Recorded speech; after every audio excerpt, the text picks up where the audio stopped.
Et bah, salut tout le monde, on y est du coup sur cette deuxième partie de live de présentation de Seven Fallen. Je vous remercie d'être présents aujourd'hui pour les débutants. On remercie du coup aussi nos incroyables présentateurs qui seront là aujourd'hui pour présenter chacun des 7 royaumes pour vous ce soir. On va présenter les royaumes, les starters et aussi les mécaniques. Nous aurons aussi également un petit cadeau pour nos débutants, pour vous faire décider à commencer cet incroyable TCG et aussi vous aider à débuter, à vous montrer un peu le matériel que vous pouvez avoir dans la boutique et tout autre. Moi je suis Ling et je serai juste en accompagnant aujourd'hui sur cette présentation et je m'occuperai de tout ce qui est de l'arrière-boutique, on va dire. Voilà, sur ce, j'espère que vous passerez un bon stream et je vous dis qu'on va commencer tout de suite avec un stream de présentation.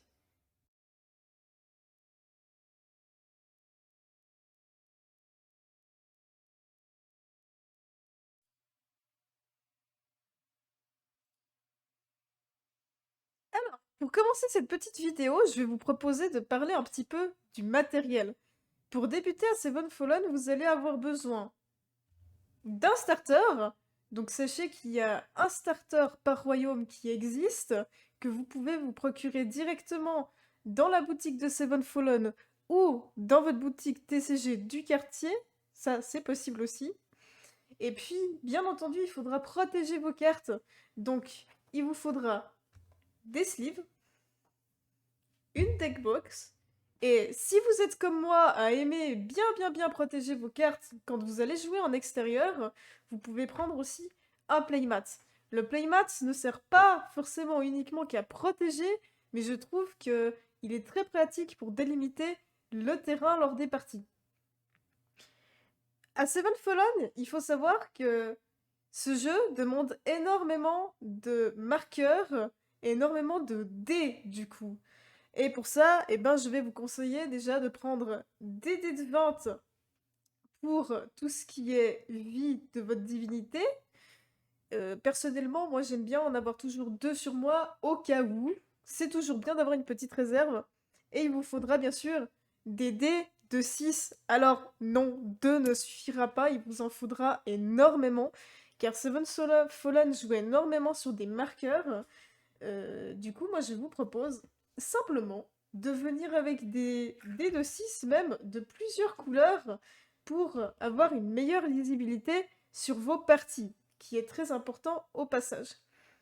Dans le matériel un peu moins indispensable, mais je trouve super joli, vous avez aussi la possibilité de vous procurer des Pimp My Deck en boutique, qui sont simplement des petites cartes que vous mettez au dos d'une sleeve transparente pour pouvoir un petit peu customiser votre deck. Ce que je trouve qui est très intéressant au passage. Il y a également Seven Fallen qui a eu pitié un petit peu de ses joueurs qui ont eu énormément de dés. Et du coup, ils nous ont proposé de mettre des dés marqueurs en bois qui sont juste excellents et que je vous conseille également de vous en procurer en boutique. Ce sont des marqueurs +0, +1, +1, +0 et +1, +1. Donc vraiment, c'est du super matos, je vous les conseille.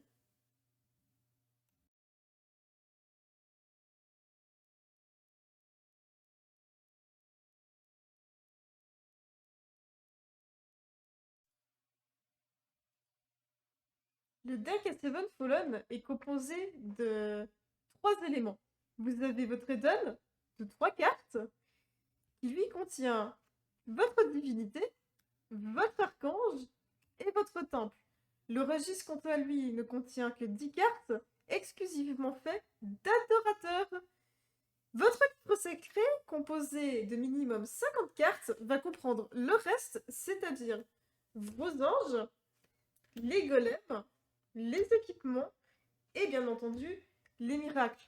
Par contre, faites attention quand vous prenez un deck starter dans un magasin, eh bien celui-ci est composé en tout de 54 cartes, 42 dans le livre sacré et 9 dans le registre.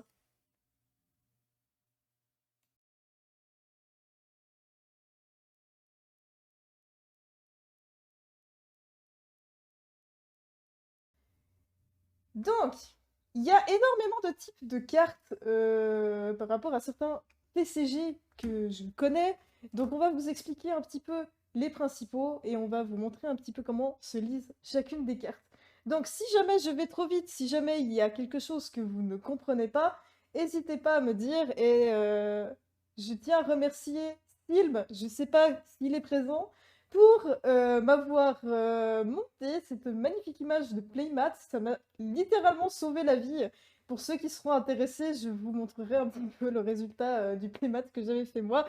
Kazuo, bonsoir, merci d'être venu, ça fait plaisir. Je passe un bonsoir Bowser. Ah mais je viendrai tout à l'heure, je viendrai tout à l'heure. Donc du coup, merci vraiment à lui qui m'a sauvé la mise et qui m'a fait un playmat propre pour que je puisse vous faire la présentation de ce TCG. Donc, on va vous présenter déjà les types de cartes. Donc, on va vous présenter l'Eden. En premier, l'Eden est composé de 3 cartes uniquement. On a la divinité, l'archange et le temple. Donc, la divinité, c'est tout simple, c'est une carte qui ressemble à ça. C'est la seule carte qui est orientée dans ce sens, donc elle est très facile à reconnaître. Et puis, au niveau des cartes, eh bien, on va vous présenter un petit peu ce qu'il y a là-dessus. Donc, je vais pour ça m'utiliser un petit marqueur, parce que j'ai pensé à vous, bien sûr. Donc, ici, déjà, on va présenter la petite plume.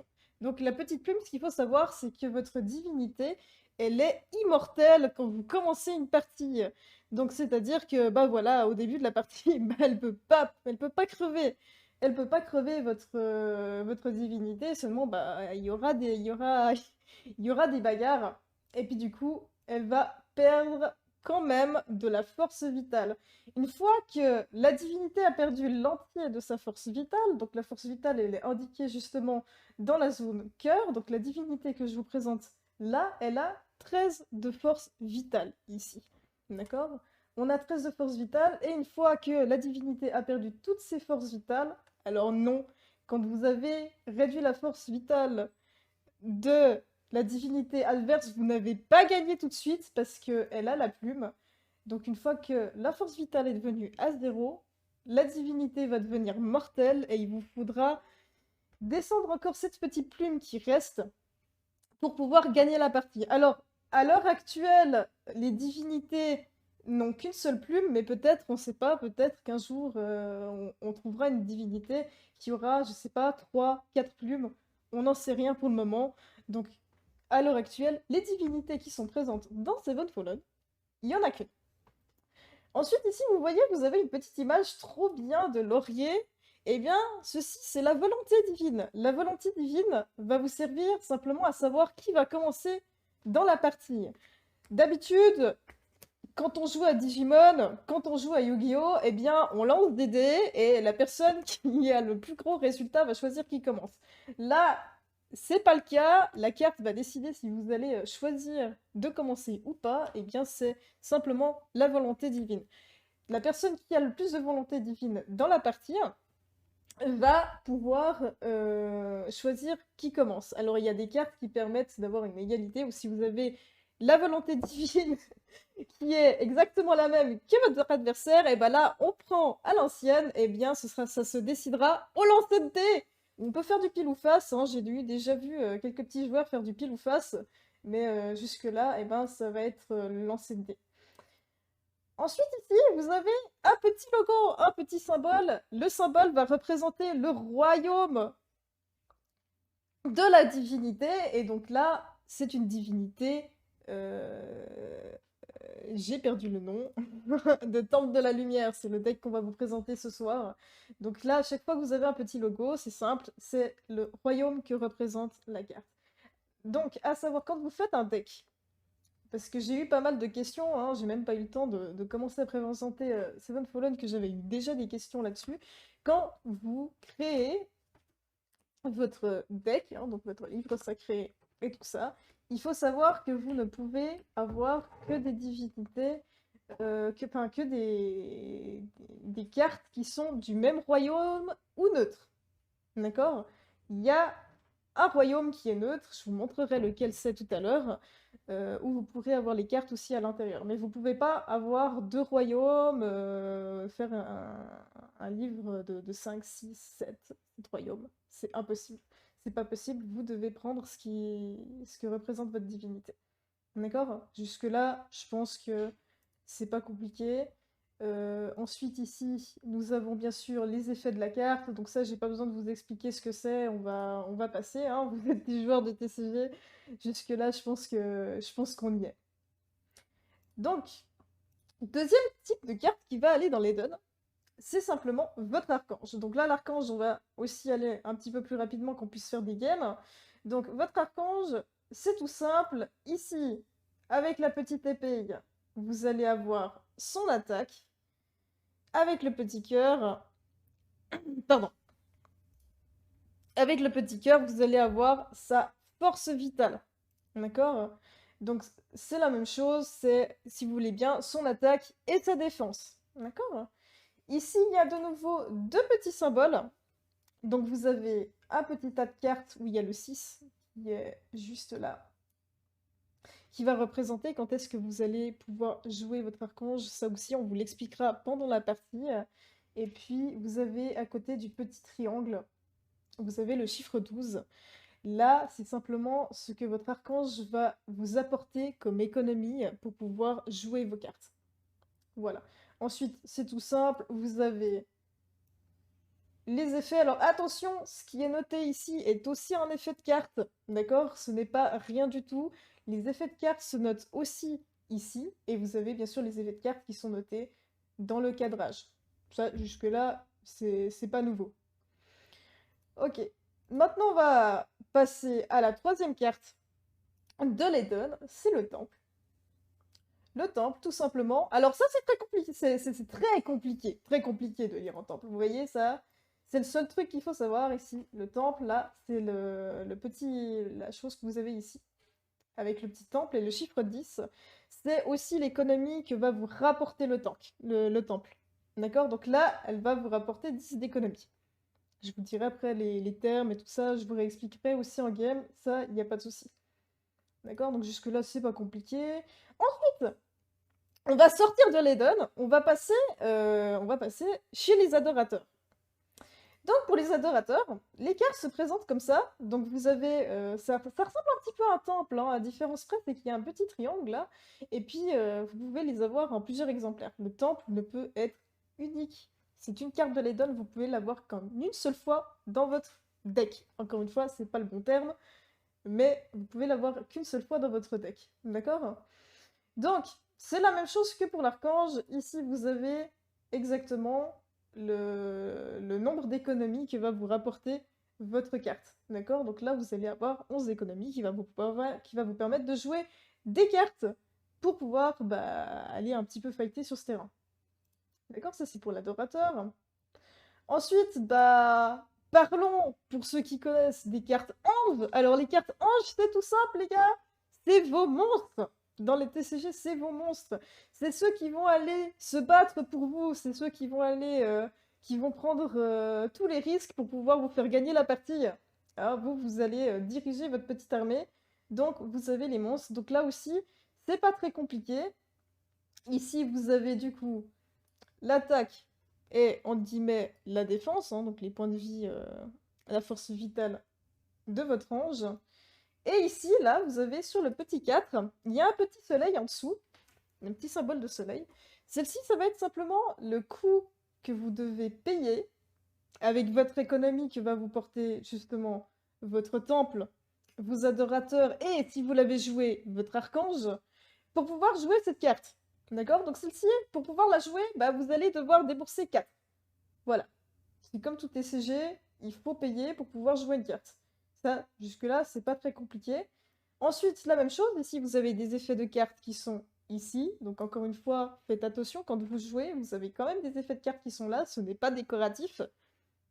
Et puis vous avez les effets là. D'accord? Voilà, ça c'était pour la description de l'ange. Ensuite, vous avez les miracles. Les miracles, c'est comme des cartes magie, si vous voulez bien, à Yu-Gi-Oh! Vous pouvez les jouer aussi pendant le tour adverse. D'accord? Vous pouvez les jouer pendant votre tour, vous pouvez les jouer pendant le tour adverse, vous pouvez le jouer pendant une bataille, vous pouvez... C'est comme une carte magie, vous y allez, d'accord? Il faut juste quand même remplir quelques petites conditions pour pouvoir la jouer. On va voir ça tout de suite à l'aide de notre cher pointeur.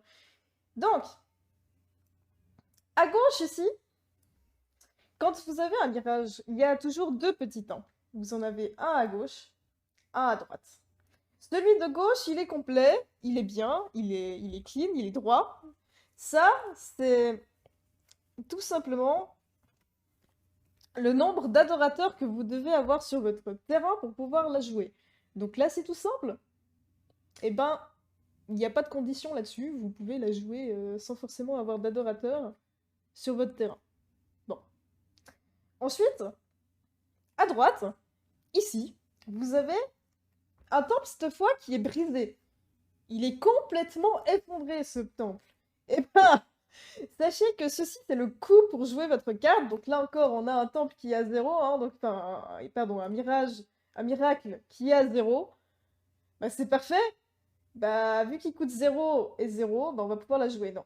Le temple, en fait, qui est brisé ici, pour pouvoir jouer votre miracle, indique le nombre d'adorateurs que vous devez sacrifier pour pouvoir jouer la carte. D'accord?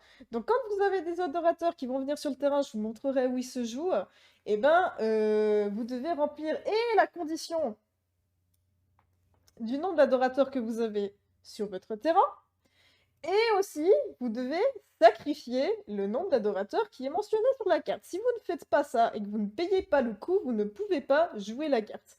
D'accord? Et ensuite, ben, tout simplement, vous avez le texte des effets ici, et la chose la plus simple pour reconnaître un miracle, c'est simplement, vous voyez, la petite éclair qui est sur la carte. Et ben voilà, ça indique que c'est un miracle, ça c'est le moyen le plus simple de le reconnaître.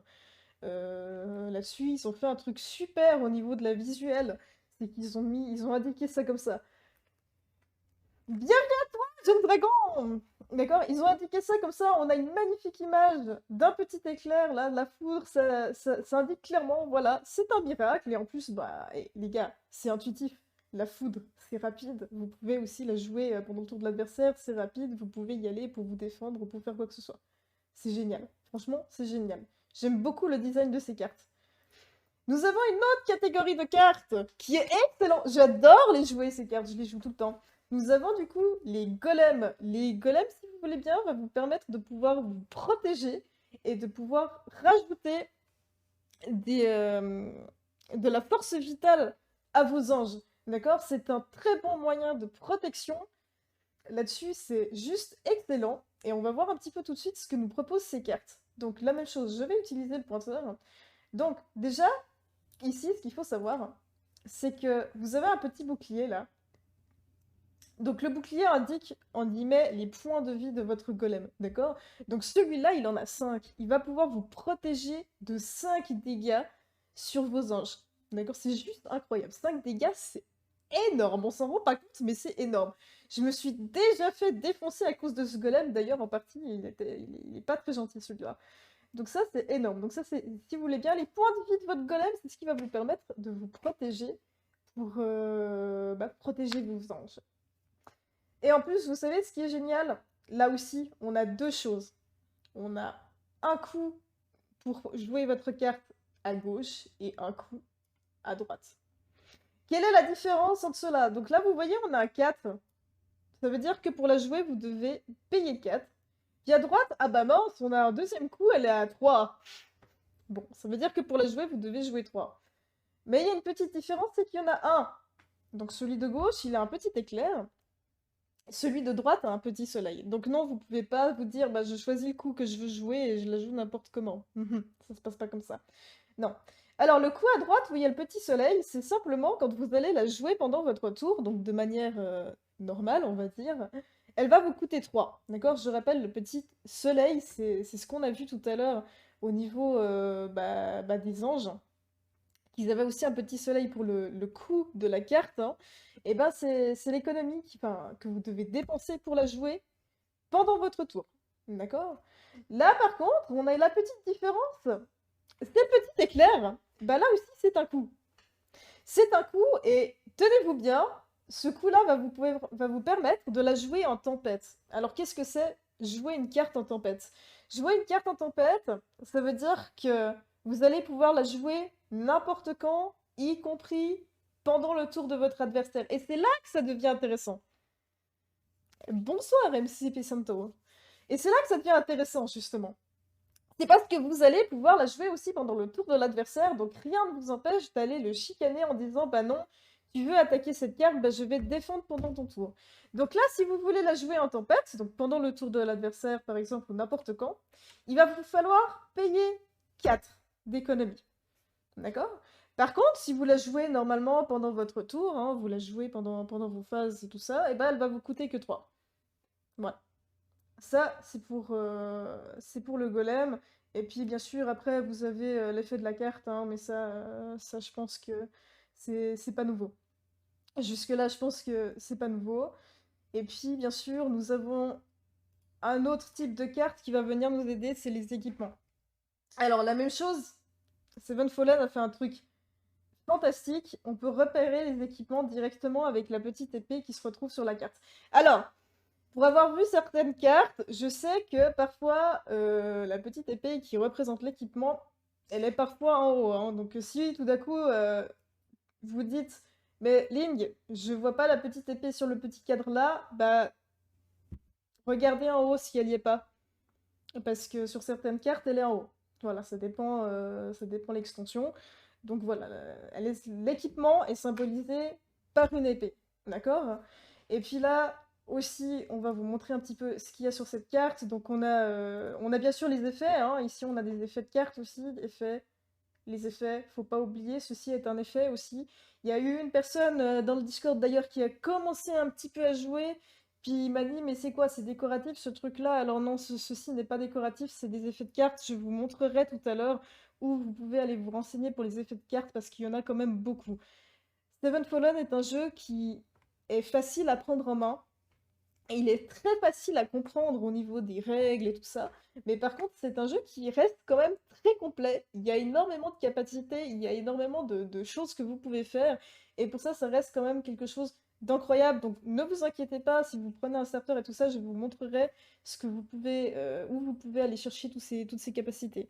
Les équipements liés à un royaume, l'épée sera en haut. Voilà, et ben merci, Technoyo qui vient de mettre un petit complément. Ouais, j'avais remarqué que des fois l'épée était en haut, mais j'avais pas compris pourquoi. Donc voilà, tu viens de me confirmer du coup que c'était simplement parce qu'il était lié à un royaume. Et bah du coup, merci pour cette petite confirmation, ça fait plaisir. Voilà, donc bah du coup, je vais juste reprendre le fil avant que j'oublie. Donc, on a trois choses cette fois sur cette carte. Il y a du lexique des capacités. T'inquiète, j'ai prévu de le mettre. J'ai prévu de le mettre tout à l'heure. C'est prévu. C'est prévu. Mais je vais déjà présenter les bases avant de mettre le lexique parce que je connais mes dragons et ils vont tous se ruer sur le lexique. Voilà, donc si on commence par la suite pour la lecture de cette magnifique carte qui est l'équipement, on a trois éléments, on en a deux là et un là. Alors ici c'est tout simple, vous avez tout à gauche, là où vous avez le chiffre 2, il y a une petite épée au-dessous. Alors désolé malheureusement pour la qualité de l'image, mais j'avais pas mieux. Vous avez une petite épée qui est en dessous, et ben là, la petite épée, en fait, c'est le bonus d'attaque que va vous octroyer votre équipement à l'ange que vous allez équiper. D'accord? Donc si vous avez... bah, on va prendre l'exemple justement, où est-ce qu'il est? Voilà, il est là. Donc si vous avez votre ange là, justement, hop, on va prendre notre magnifique ange qui est ici présent. D'accord? L'équipement, faut toujours savoir, elle doit être équipée. Vous pouvez pas la laisser sur votre terrain comme ça. Ça doit être équipé quelque part. D'accord? C'est pas comme un autre TCG qu'on connaît, où l'équipement, vous la laissez sur le terrain et puis elle s'équipera quand vous avez envie plus tard. Non. L'équipement doit, quand elle arrive en jeu, directement être équipée à un ange. D'accord? C'est une obligation. D'accord? Donc quand elle arrive en jeu, votre équipement, et bah tout simplement, vous allez l'équiper. Donc, c'est tout simple, vous allez la mettre avec. Et puis, la petite épée va lui octroyer un bonus d'attaque. Donc, sur l'ange, ici, on sait que son attaque de base, qui est représentée par le petit qui est représentée par la petite épée, c'est 3. Du coup, comme elle aura un bonus d'attaque avec son équipement, bah, elle a un bonus de 2, donc 3 plus 2, bah, elle aura 5 de dégâts pendant son attaque, ce qui est juste assez incroyable. On peut faire des trucs incroyables là-dessus. D'accord? Donc là, je vais vous ragrandir peut-être quand même un petit peu l'équipement. Je vais dire à l'ange d'aller se cacher un petit peu. Donc voilà, donc la petite épée, c'est son bonus d'attaque. À côté, vous avez de nouveau la petite éclair, hein, donc on l'a vu avant, ce que signifiait cette petite éclair, c'est simplement le coup pour pouvoir la jouer. Attendez, je vérifie.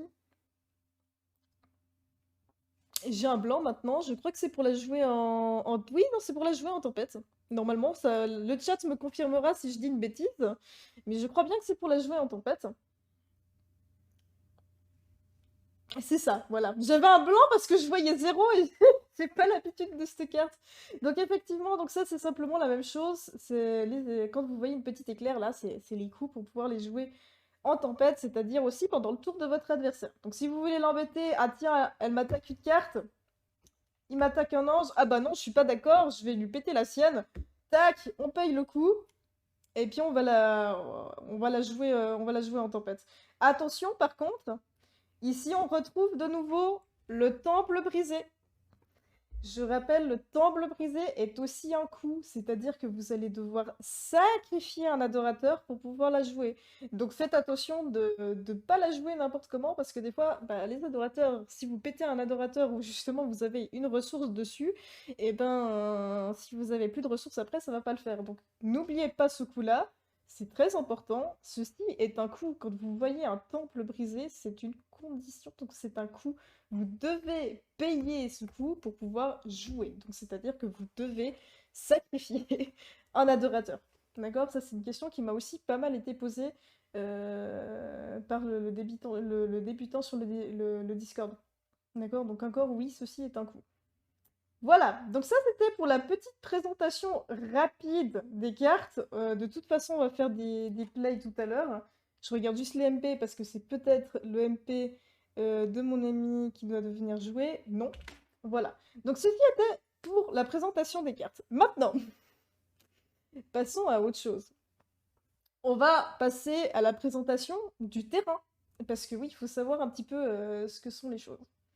Donc, déjà, on a parlé tout à l'heure, quand je vous ai dit comment était composé votre deck, on a parlé du registre. Donc, le registre, qui est tout sur votre gauche, là, hein, vous avez ce qui est indiqué directement sur le playmat. Et encore, merci à Silm qui m'a fait ce magnifique playmat pour la présentation. Vraiment un gros merci. Communauté Seven Follow qui est juste incroyable. J'avais l'habitude de faire les trucs en solo. Bah, je me suis posée, ils m'ont proposé de l'aide. Vous avez des questions pour les règles, vous n'avez même pas le temps de poser Enter sur votre clavier que vous avez déjà une réponse. C'est juste une communauté incroyable. Donc du coup, le registre, je rappelle ce que c'est, hein, on l'a dit tout à l'heure, le registre est composé de 10 cartes adorateurs, d'accord? Ensuite, vous avez le livre sacré. Le livre sacré, c'est simplement le deck, en guillemets, composé de 50 cartes, qui est composé du coup d'anges, qui est composé d'équipements, qui est composé de golems, qui est composé de miracles, et qui est composé des autres cartes que vous avez, d'accord? Donc ça va là. Donc, du coup, c'est tout simple. Hop, le livre sacré de 50 cartes, ici. Et le registre de vos adorateurs va se poser là-bas. D'accord? Jusque-là, je pense que tout le monde suit. S'il y a un truc qui est pas clair ou que je raconte des bêtises, n'hésitez pas à me hurler dessus, parce que je suis encore débutante dessus. Donc voilà, donc là on a le livre sacré et le registre. C'est bon, c'est en place. On n'a toujours pas fini de préparer quand même notre partie. Rappelez-vous de ce que je vous avais dit. On a notre deck aussi qui est composé d'un Eden. L'Eden est composé de 3 cartes. On a donc notre divinité qui va se retrouver du coup sur le divin.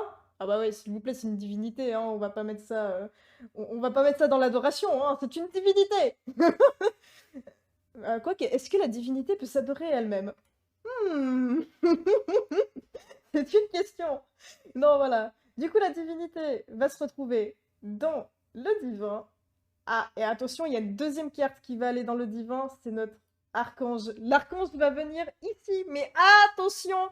Là, je vous le montre à l'écran, d'accord? Je vous le montre à l'écran pour savoir où vous allez la jouer, mais vous ne devez pas révéler votre archange à l'adversaire. Vous devez la mettre face cachée.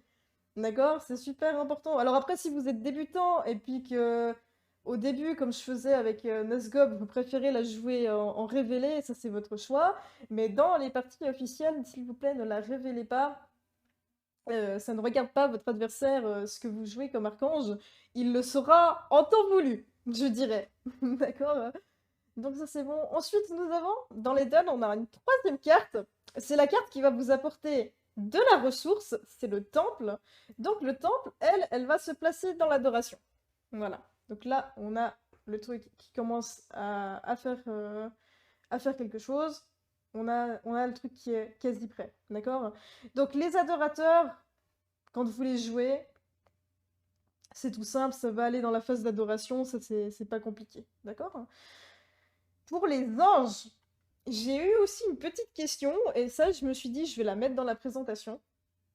C'est qu'il y en a qui la mettaient, qui confondaient avec un autre TCG et qui la mettaient directement dans la ligne de feu que je vous montrerai tout à l'heure.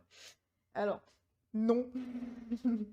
Quand vous jouez un ange, elle se met toujours en arrière-garde quand vous la jouez. D'accord? Là. À chaque fois que vous jouez un ange, vous la mettez sur l'arrière-garde.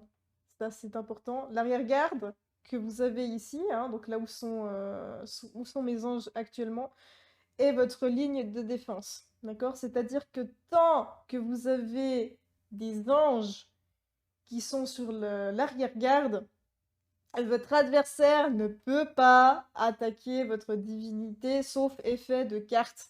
D'accord? S'il y a une carte qui dit attaquer directement la divinité, ignorer l'avant-garde ou j'en sais rien, je sais pas si une carte existe encore là-dessus, j'ai pas regardé toutes les cartes, et ben elle va taper la divinité. Mais tant que vous avez de l'arrière-garde, qu'il n'y a pas quelque chose qui stipule qu'elle peut taper la divinité, et ben non, l'adversaire ne pourra pas taper votre divinité directement. Il va devoir supprimer toute votre arrière-garde dans un premier temps et ensuite aller taper la divinité. Alors, l'avant-garde, elle est où? Alors, l'avant-garde, déjà, s'appelle la ligne de feu. D'accord? La ligne de feu, et bah, c'est tout simple. C'est la zone qui est devant. C'est celle-là. Celle-ci, quand vous allez déclarer des attaques, et ben, quand vous déclarez une attaque avec un ange, elle va se déplacer directement en ligne de feu. D'accord? Quand vous faites la déclaration d'attaque, ça se déclare en ligne de feu. D'accord? Si tout d'un coup, il n'y a plus d'arrière-garde, vous avez envie d'aller attaquer la divinité, vous avez une autre zone qui est dans la ligne de feu, ça s'appelle l'embuscade. Quand vous déclarez une embuscade, c'est-à-dire que vous envisagez d'aller taper la divinité adverse. Alors, l'autre chose qui m'a été posée la question, c'est que si tout d'un coup, il y a un ange qui arrive en tempête sur l'arrière-garde, et puis que vous avez une carte en embuscade, bah non, vous pouvez pas taper la divinité. D'accord? Parce qu'il y a de l'arrière-garde qui est arrivé, vous ne pouvez pas. Par contre, rien ne vous empêche d'aller taper l'archange, enfin l'ange qui est dans l'arrière-garde, en disant bah tant pis, je peux pas attendre la divinité, je vais taper l'ange qui est dans l'arrière-garde. D'accord? Voilà. Alors faites attention par contre, quand vous faites une attaque, vos anges vont rester sur la ligne de feu. D'accord? Ils vont revenir uniquement en début de votre tour. D'accord? Donc là, quand vous allez finir votre tour, vos anges vont rester sur la ligne de feu. Et faites attention, quand vous faites vos calculs, eh ben, ça va prendre beaucoup plus de dégâts. La ligne de feu, c'est du x2 en dégâts. Oui, tu peux, mais c'est juste que tu pourras pas taper la divinité. C'est juste ça. Tu peux totalement la mettre en embuscade, mais tu peux juste pas taper la divinité dessus.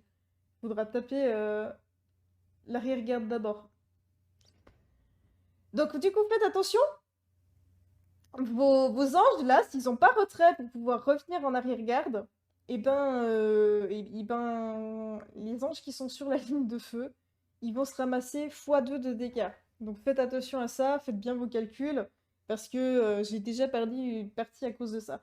Juste, petite annotation, l'archange n'est pas concerné par ce double de dégâts quand il est sur la ligne de feu.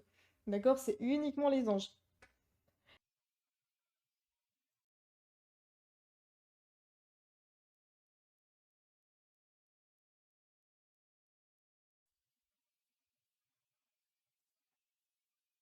Pour commencer une partie, ce n'est pas très compliqué. On va déjà commencer par la mise en place. Pour ça, commencez simplement par mélanger votre livre sacré.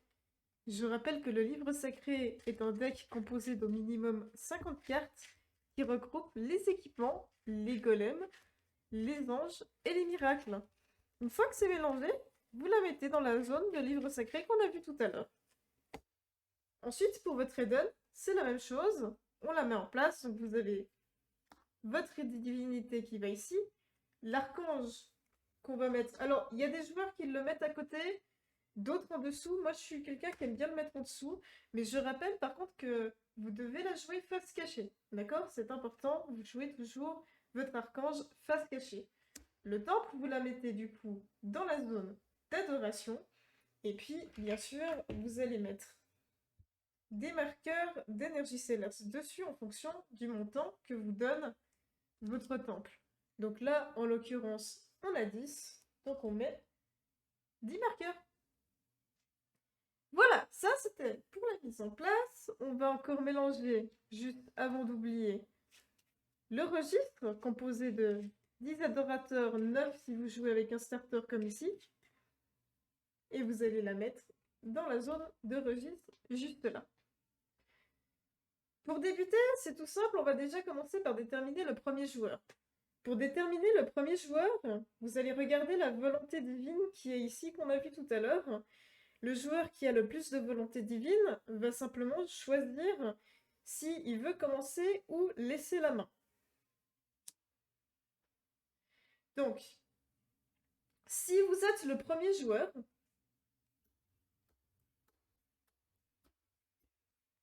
vous allez piocher 7 cartes. Si vous êtes le deuxième joueur, vous allez en piocher une de plus. Et en plus, vous aurez le droit à 5 énergies célestes supplémentaires. Ceci s'appelle le cadeau divin qui est attribué uniquement au second joueur. Admettons que nous soyons du coup premier joueur. Une fois que la pioche a été faite, vous regardez votre main et puis vous allez effectuer ce qu'on appelle aux anciens termes TCG un mulligan. Le mulligan à Sevenfallen euh, ah, s'appelle la grâce divine. Voilà, j'ai retrouvé le terme.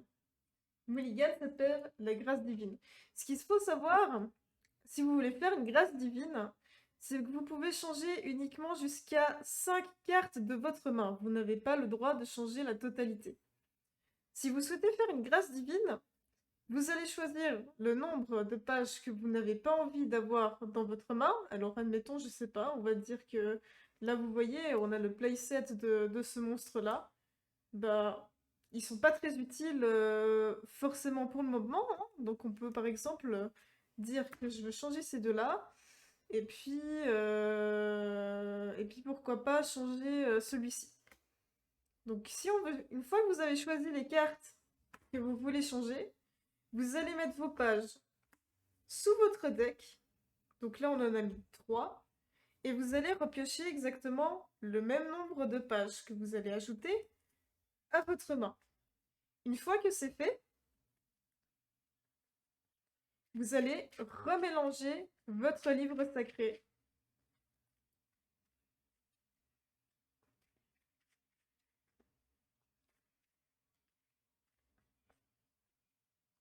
Et la partie peut commencer.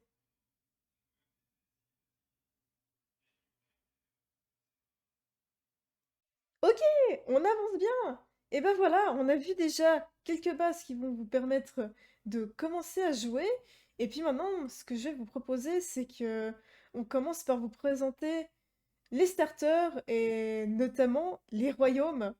Et puis bah du coup, on regardera des règles plus approfondies plus tard dans des vidéos un peu plus poussées.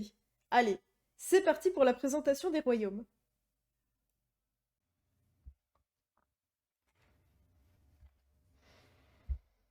Les Templiers de la Lumière sont des chevaliers au cœur vaillant, prêts à tout pour les sacrifices pour protéger leur déesse Solol, créatrice de la lumière éternelle. Équipés de lourdes et épaisses armures, les Templiers de la Lumière forment une armée d'acier inébranlable. La couleur des pages Temple de la Lumière est l'ocre. Suite à un problème de diffusion dû à une panne OBS, nous avons supprimé la partie buggée afin de garder une meilleure fluidité sur la présentation. La vidéo reprend sur la partie présentation de ligne du Temple de la Lumière. Nous remercions toutefois Lumino de son incroyable présentation qualitative. Donc Temple de la Lumière, du coup, c'est un deck qui se joue principalement avec tout ce qui est, on va dire, bonus plus un plus 0 plus un plus 0. Donc c'est quelque chose qui va vous permettre aussi bah, d'avoir des créatures assez grandes sur le terrain assez rapidement. Les créatures ne coûtent encore pas très très cher et c'est un deck que j'aime bien.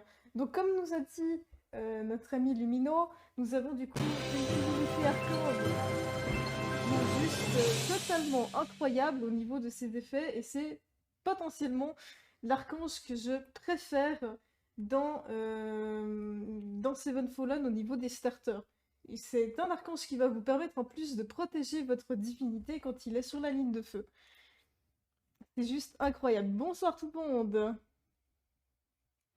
C'est pas semblable avec Méta avec Symbiose, c'est simplement que quand tu as entré, tu as un effet catalyseur qui va te permettre de mettre simplement des petits bonus sur tes créatures, et tu as des cartes en plus qui va réutiliser tes effets catalyseurs. Donc le but, c'est pas comme Symbiose où tu les additionnes en fonction du nombre d'anges Symbiose que tu as sur le terrain. C'est simplement des capacités qui vont juste te permettre de mettre des jetons, et c'est bonus. Et ces bonus restent quel que soit le nombre d'anges qui restent sur le terrain. Donc ça va vite devenir des créatures qui pourront être passablement dangereuses. Donc là, bien sûr, nous avons notre ami Fridor, hein, qui peuvent être passablement dangereuses si elles ne sont pas détruites rapidement. Donc là, je vous repasse juste les cartes rapidement, hein. Elles sont pas triées, on a des adorateurs. Parce que j'ai joué le temple, forcément.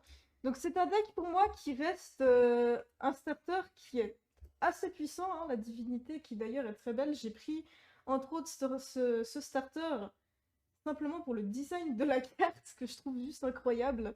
Ne me dites pas que vous la trouvez pas incroyable parce qu'elle est juste magnifique. Là-dessus, il n'y a rien à dire. Et voilà, c'est ce que je te dis, tu vois, là par exemple, tu as un petit ange qui coûte 2 à jouer, c'est une 1-1, mais qui a deux effets catalyseurs qui va s'activer directement à l'entrée en jeu. Tu as des équipements pour booster tes créatures. Donc ça, c'est vraiment un deck qui va se jouer énormément sur le boost et qui va devenir, on a même des retraits, on a plein de choses, et qui va devenir assez dangereux au fil de la partie, hein. Symbiose veut que tu cumules des anges symbiose. Exactement, c'est en fonction de ce que tu as sur le terrain, et bien sûr, si tu perds tes anges qui ont symbiose, et bah tu auras moins de boost à ce niveau-là. Donc Lumino, merci énormément pour cette petite présentation.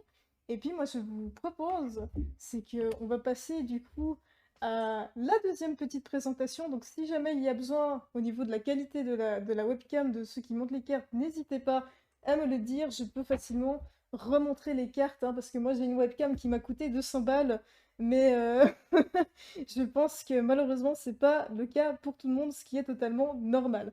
Allez, du coup je vous propose qu'on prépare gentiment la suite avec quelque chose d'autre que vous connaissez bien. Nous allons interagir avec Pureté Céleste. Contrairement aux autres royaumes, la Pureté Céleste ne fait pas la guerre. Ce royaume prône le bien-être de chaque être vivant et un soutien dans les batailles. Leurs guérisseurs sont très appréciés sur le champ de bataille. Ils peuvent guérir toutes sortes de mal. La déesse Anaya vit dans les nuages célestes, là où fut bâtie la cité des anges. La couleur des pages de pureté céleste est le blanc.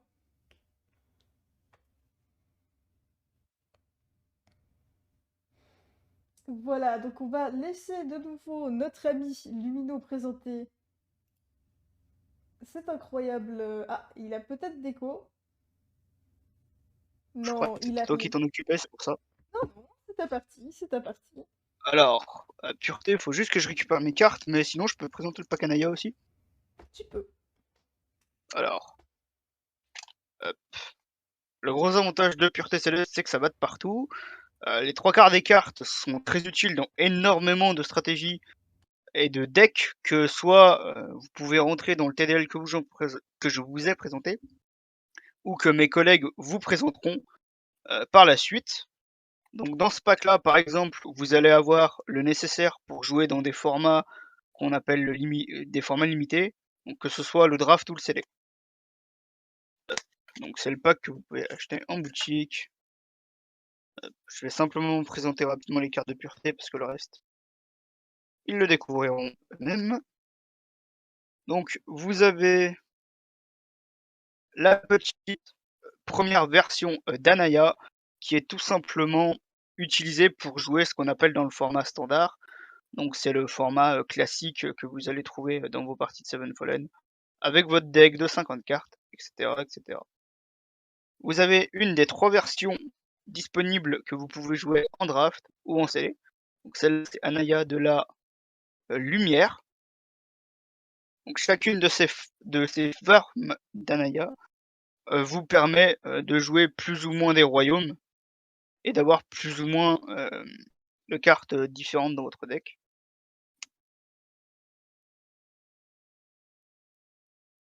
Elle est venue avec un archange qui est incroyable, qui s'appelle Gabriel, ou Gabriel. On a également un temple, que je trouve vraiment sublime. Et après, on a des adorateurs, donc 9. Donc Lumen, par exemple. Le petit rocher, qui est vraiment très intéressant dans beaucoup de decks, puisqu'il peut avoir n'importe quelle classe. Et on peut terminer par un autre rocher. Voilà, voilà. Et voilà, donc pour la petite précision, Pureté Céleste n'a donc pas de starter. Ce sont des cartes qui sont d'un royaume totalement neutre, comme vous l'avez compris sur cette description du lore. Ce royaume est totalement neutre, ne prend aucune partie. Donc ces cartes peuvent être mises dans n'importe quel deck que vous choisissez. L'un des 7 royaumes n'a aucune importance. Alors là, ce qu'il vous a présenté, il vous a présenté Anaya parce que si vous voulez bien, le Pureté Céleste n'a pas de starter. Du coup, on vous a présenté le pack, les Puretés Célestes du pack Anaya, hein, parce que c'est là où il a commencé à avoir des trucs. Donc le pack Anaya, si vous voulez bien, c'est un pack que vous allez utiliser pour tout ce qui est draft et scellé, hein. Donc c'est un pack que vous allez juste vous procurer une seule fois, ça suffit. Il n'y aura pas besoin de vous le reprocurer pour un autre tournoi ou tout ça.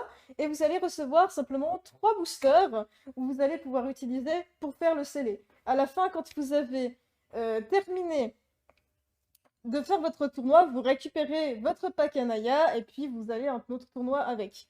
Donc là-dessus, ouais, tu peux aller jusqu'à 2 ou 3, ça va dépendre du tournoi. Des tournois que j'ai été, en tout cas, c'était jusqu'à 3. Il y en a eu un, c'était un gros machin, mais c'était un peu spécifique, hein. C'était un ami qui l'avait fait, où il y avait 5 boosters. Ça dépend du format, hein, mais globalement, de ce que j'ai vu, c'était sur du 3. Donc là, je vais juste peut-être vous remontrer les cartes qu'il vous a présentées en grand tréquant, parce que comme ça vous allez les voir avec ma caméra à 200 balles, parce que c'est bien d'avoir une caméra à 200 balles, hein. Donc du coup nous avons plusieurs divinités, bien sûr. Elles sont juste magnifiques, hein. Vous en avez 3, là, Regardez-moi ça. Je peux même vous les mettre sur le tapis, peut-être que vous verrez un petit peu mieux. Faudrait que je prenne un petit setup là-dessus, hein. Donc c'est juste, les cartes sont juste incroyables au niveau du design et du reste. Mais donc, ce qu'il faut savoir dans Pureté Céleste, c'est vraiment des cartes que vous allez pouvoir mettre dans n'importe quel royaume. D'accord? C'est comme le lore indique, ils n'ont pas de royaume spécifique, ils se battent pas. Ils sont là, c'est des guérisseurs, ils viennent guérir, que vous soyez du royaume Eandra, que vous soyez de Nuit sans fin ou de n'importe quoi, eh ben ils vont pas faire la différence, ils viennent sur le terrain et c'est des grands appuis.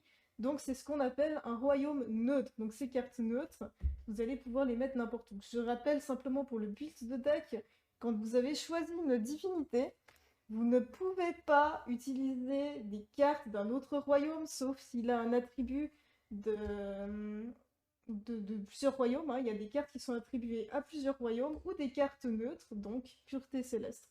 D'accord? Donc pour ça, c'est très important à le dire. J'ai 4 divinités, 1 pour format classique et 3 pour le format de Drax. Tu peux choisir quand tu choisis à la fin de draft, etc. Oui, tout à fait. Voilà. Donc du coup, maintenant que nous avons vu la pureté céleste, je vous propose qu'on passe à la suite et pas des moindres, étant donné qu'on va parler maintenant de Poséidia. Le royaume de Poséidia est composé d'un très vaste océan et d'une seule île en son centre. Cette île est un paradis tropical très convoité car il abrite des richesses incommensurables accumulées au fil des âges par des flottes de pirates assoiffés de trésors. C'est sur cette île luxuriante, peuplée de nombreuses espèces de créatures, que réside le dieu O. Il est raconté dans les grandes fresques sous-marines que O a créé son royaume à partir de la seule larme qu'il aurait versée après avoir eu le cœur brisé par Anaya, la déesse de la pureté. La couleur des pages de Poséidia est le bleu. Bonsoir tout le monde, nous allons donc nous retrouver pour le deck Poséidia, donc le starter, qui se compose donc d'une divinité qui est Linili. Linili qui est une mage sylvanide. Nous avons également le temple. C'est un petit temple qui va vous rapporter donc 10 d'énergie céleste, qui est le temple Amazirian. Je vous montre un peu plus près, peut-être que ce sera plus joli. Voilà. Nous avons ensuite un archange qui est l'archange des pirates. Il s'agit de Paulus le sabordeur. Nous avons également ensuite 3 adorateurs. Nous allons avoir la grande prêtresse d'Erenia. Nous allons avoir la chamane amazirienne.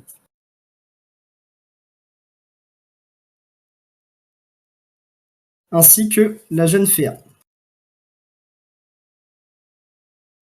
Donc après les adorateurs, nous allons passer aux anges. Donc au niveau des anges, il y a des pirates, des sylvanides, ainsi que des poséides. Le premier ange que je vais vous présenter, il s'agit de Verona l'Intrépide. Cette carte est donc un pirate qui a plusieurs effets, qui va pouvoir attaquer fortement en utilisant la capacité collatérale. Il y a également, du côté des poséides, le serpent charmeur. Nous retrouvons ensuite une sylvanidienne qui n'est autre que la ranger. En autre pirate, nous avons le très grand Arik. Puis, nous repartons un peu sur des sylvanidiens, avec le clair sylvanidien qui va permettre de soigner l'une de vos pages en nuit divine. Un autre pirate est Gabriel.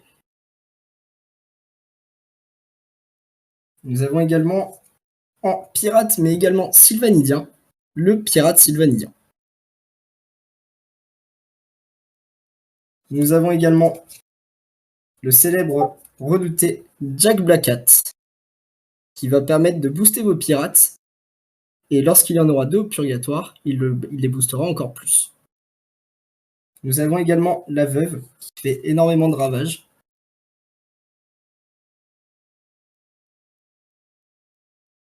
Nous allons maintenant passer au golem. Il y a Caius, une sorte de taureau. Et nous avons également le golem poséidien. Au niveau des miracles, il va y en avoir 3 disponibles dans ce starter. Il va y avoir le bouclier sylvanidien, qui va permettre de vous protéger. Et si votre carte que vous protégez est sylvanidienne, elle protégera d'1 dégât de plus. Nous avons également la foi du héros.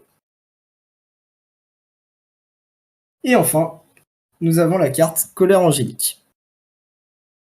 Avec le starter Poséidia et même avec tout le royaume Poséidia, vous allez pouvoir avoir plusieurs modes de jeu qui vont être l'aggro, mais également le mid-range qui est possible. Ces temps-ci, on voit beaucoup de pirates contrôle. Et il va y avoir aussi d'autres possibilités, comme le multiclass, en particularité avec la divinité du starter, qui permet de changer la classe d'une carte durant votre tour. Et il va y avoir également le deck golem.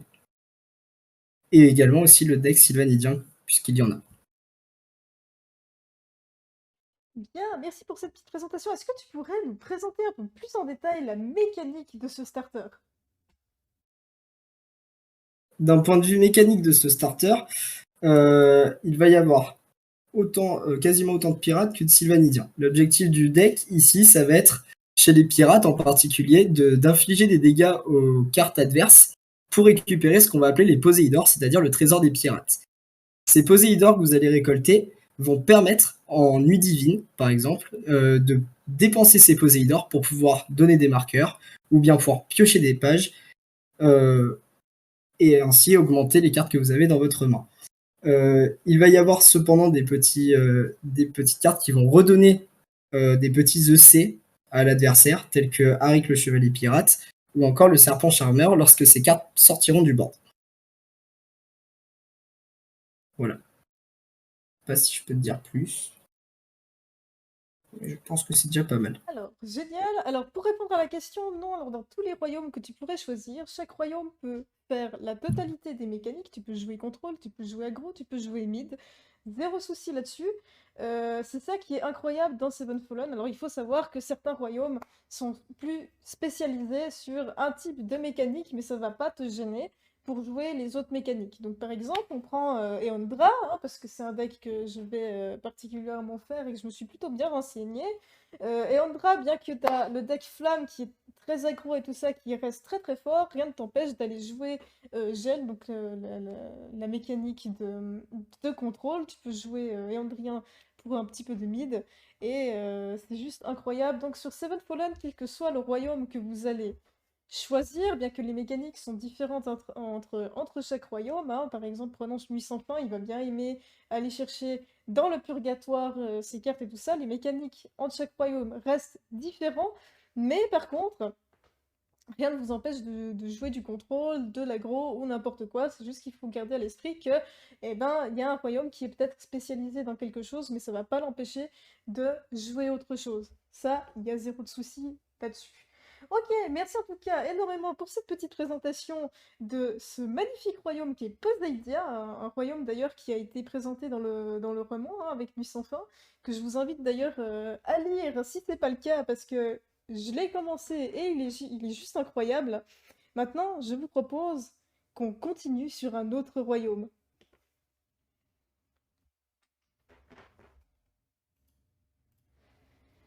Ce royaume est géré par une intelligence artificielle du nom de Prométhéeus. Cette divinité artificielle s'est autogénérée à l'intérieur du tout premier golem auquel elle a volé le corps. Cette divinité, qui crée de nouvelles machines en permanence, vit au cœur d'une cité futuriste avec laquelle elle a fusionné. Les machines de guerre qu'elle produit sont faites à partir d'un mélange d'acier et de roches célestes, ce qui leur insuffle la vie. Toutes les machines Métascience sont reliées directement avec Prométhéeus. La couleur des pages de Métascience est le marron.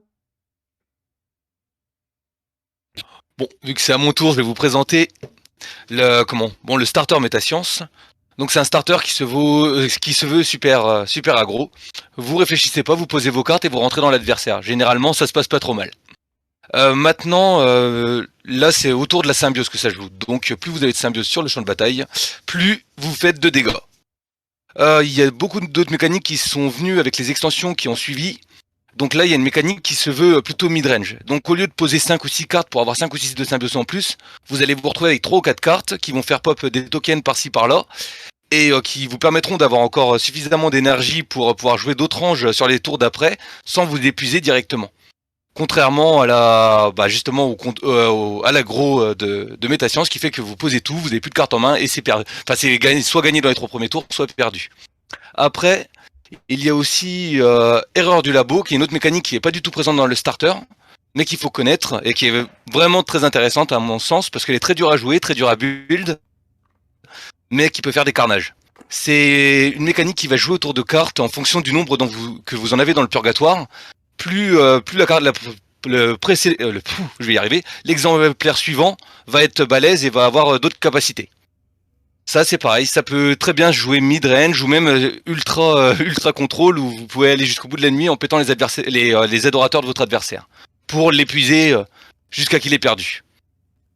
Donc je vais vous présenter grosso modo les cartes. Donc on a la divinité du starter, E100. Donc c'est là la faculté de récupérer une carte dans le purgatoire adverse et de la mettre dans vos limbes. Donc vous pouvez voler une carte à votre adversaire, ce qui peut être sympathique, ce qui peut être très sympathique. Temple de Prométhéeus, qui est le temple de base. Si vous le détruisez, vous pouvez cibler un de vos anges et lui donner un marqueur +1/+1. Le Mecha Prime, qui est la divinité, l'archange du coup du starter, qui lui permet de booster vos anges avec symbiose. Et puis il a lui-même symbiose, donc ça peut faire un carnage. Là on est sur les automates. Un adorateur qui va copier la réserve de l'automate, de l'adorateur le plus haut en EC. Ensuite on a la station de clonage qui permet de cloner un ange. Les augmenter, plus vous en avez dans le purgatoire, plus la version suivante que vous allez poser va avoir 2C. Ensuite on a Araxpine, un ange avec symbiose, retour divin, un petit miracle qui permet de renvoyer une de vos cartes et une carte adverse dans la main. 12B, qui est un ange avec symbiose aussi, donc pour booster de la symbiose, il n'y a rien de tel, puisqu'il y a quasiment que ça dans ce deck-là. Quelques miracles, force sombre. Ça vous permet de booster vos anges soit en attaque, soit en défense. Ça peut leur permettre de gagner +3 d'attaque. On a Alchimie Céleste, permet de booster un ange symbiose en fonction du nombre de symbioses qu'il y a sur le champ de bataille.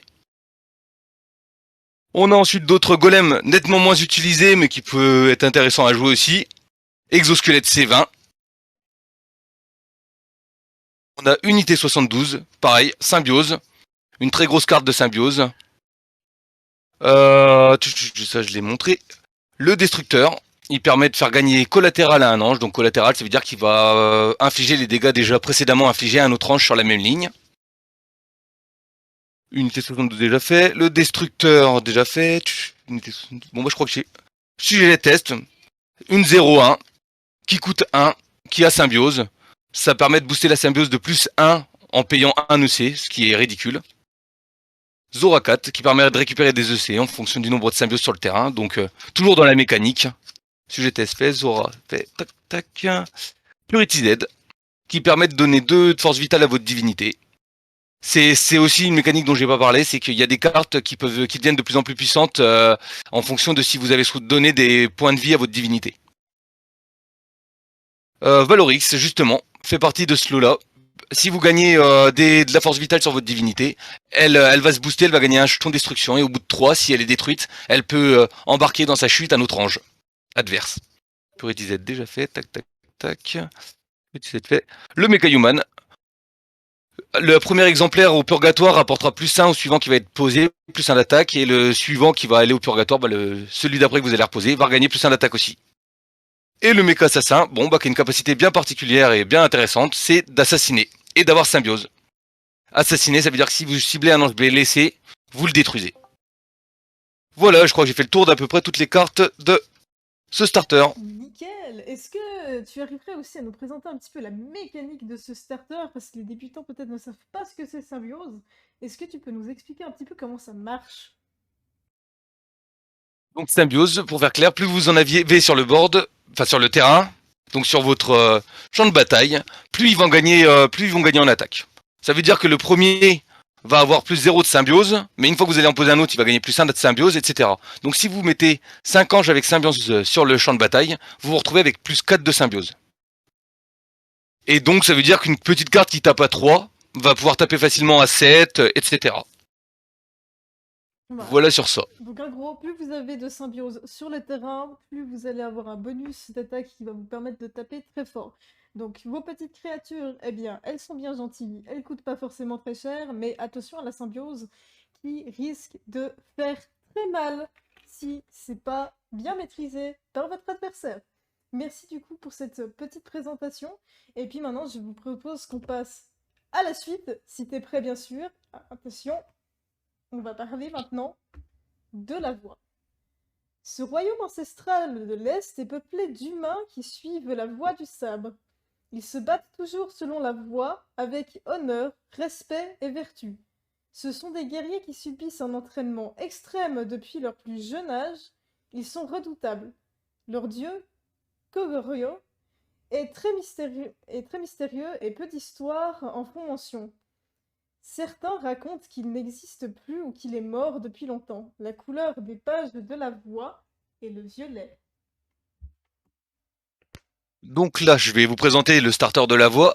Donc bon, je suis un peu moins à l'aise avec ce starter-là, mais je devrais pouvoir vous le présenter dans les grandes lignes pour vous l'expliquer. Donc en fait, le but de ce starter, c'est de jouer autour des équipements. Les équipements vont permettre de booster vos anges, leur donner soit de l'attaque de leur donner déjà à la base de l'attaque en plus, de pouvoir surprendre vos adversaires, puisque vos équipements, vous pouvez les jouer en réponse pour un peu contrôler l'adversaire, et du coup vous pouvez vous retrouver avec des anges avec des marqueurs ou de l'attaque en plus, des dégâts en plus, de la force vitale en plus, et pouvoir défendre ou agresser violemment votre adversaire. Sinon, concernant la voix, il y a aussi une autre mécanique qui n'est pas présente dans le starter, c'est esprit. Esprit qui se veut, en fait, vous jouez des pages particulières qui peuvent se sacrifier pour invoquer des esprits que vous avez dans votre purgatoire. Et ça vous permet de mettre des grosses bébêtes. Alors c'est deux dynamiques ou deux façons de jouer différentes, mais les deux tout aussi intéressantes. Donc pour le starter, on va faire un petit tour d'horizon. Bon, la divinité, elle vous permet justement de regarder les 12 premières cartes et d'aller chercher un équipement.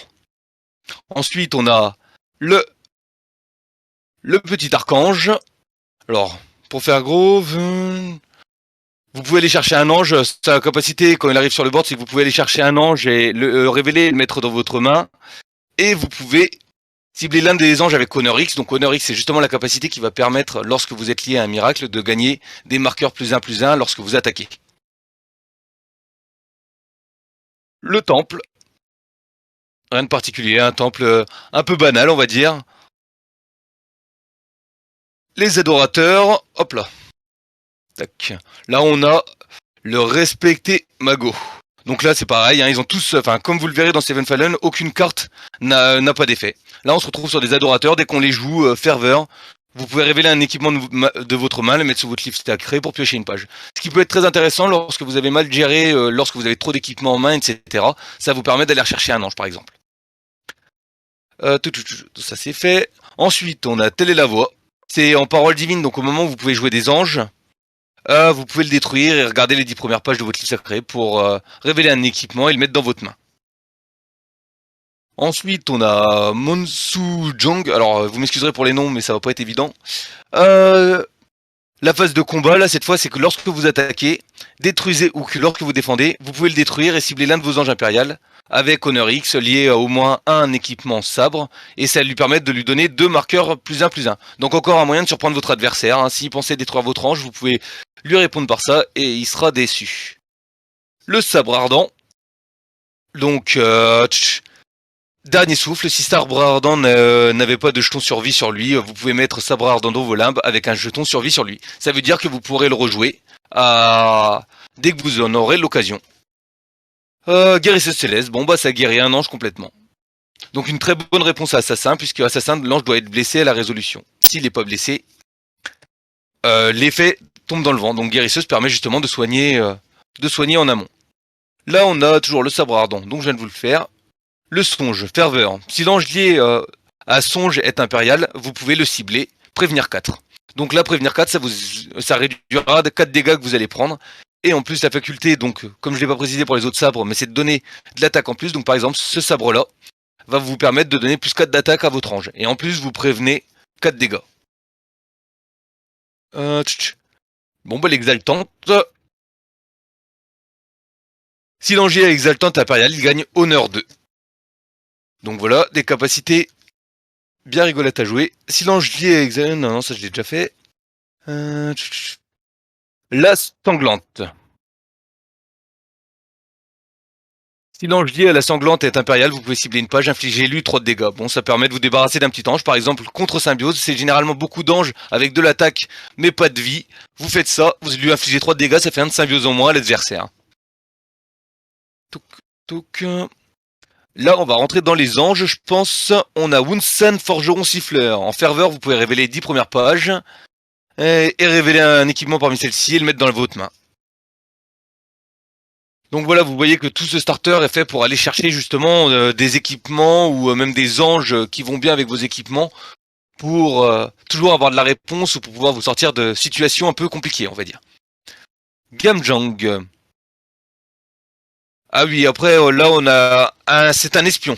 Là où c'est assez particulier, c'est que les espions ils ont une mécanique qui permet de voir la main de l'adversaire. Donc là en fonction de comment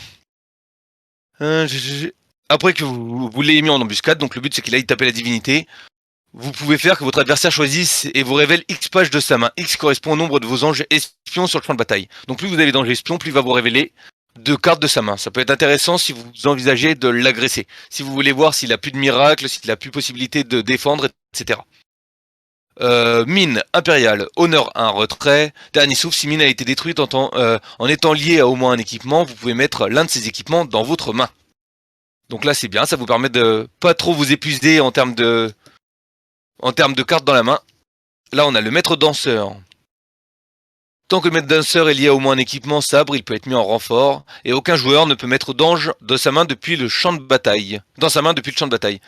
Si le maître danseur est lié à au moins 2 équipements sabre, et qu'il n'est pas en embuscade, il gagne berserk.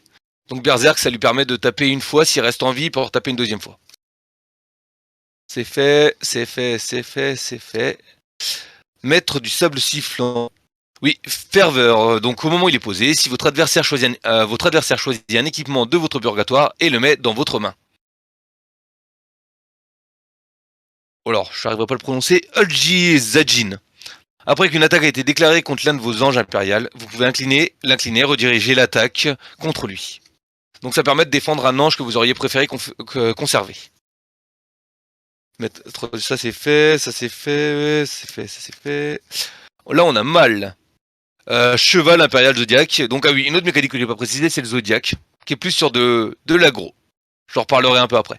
Mal peut être mis en renfort d'un ange zodiaque, cet effet n'est pas cumulable avec d'autres exemplaires de Mal, une fois par tour, après que Mal a détruit un ange défenseur ayant accosté une attaque de 2 ou moins, vous pouvez redresser Mal. Ça veut dire que si vous le redressez, vous pouvez réattaquer derrière en fait. Là on a Lee Jung-suk. En phase de combat, donc à chaque fois que vous décidez d'attaquer ou à défendre, vous pouvez cibler l'un de vos entranges avec honneur X et lui donner plus 1 d'attaque jusqu'à la fin du tour.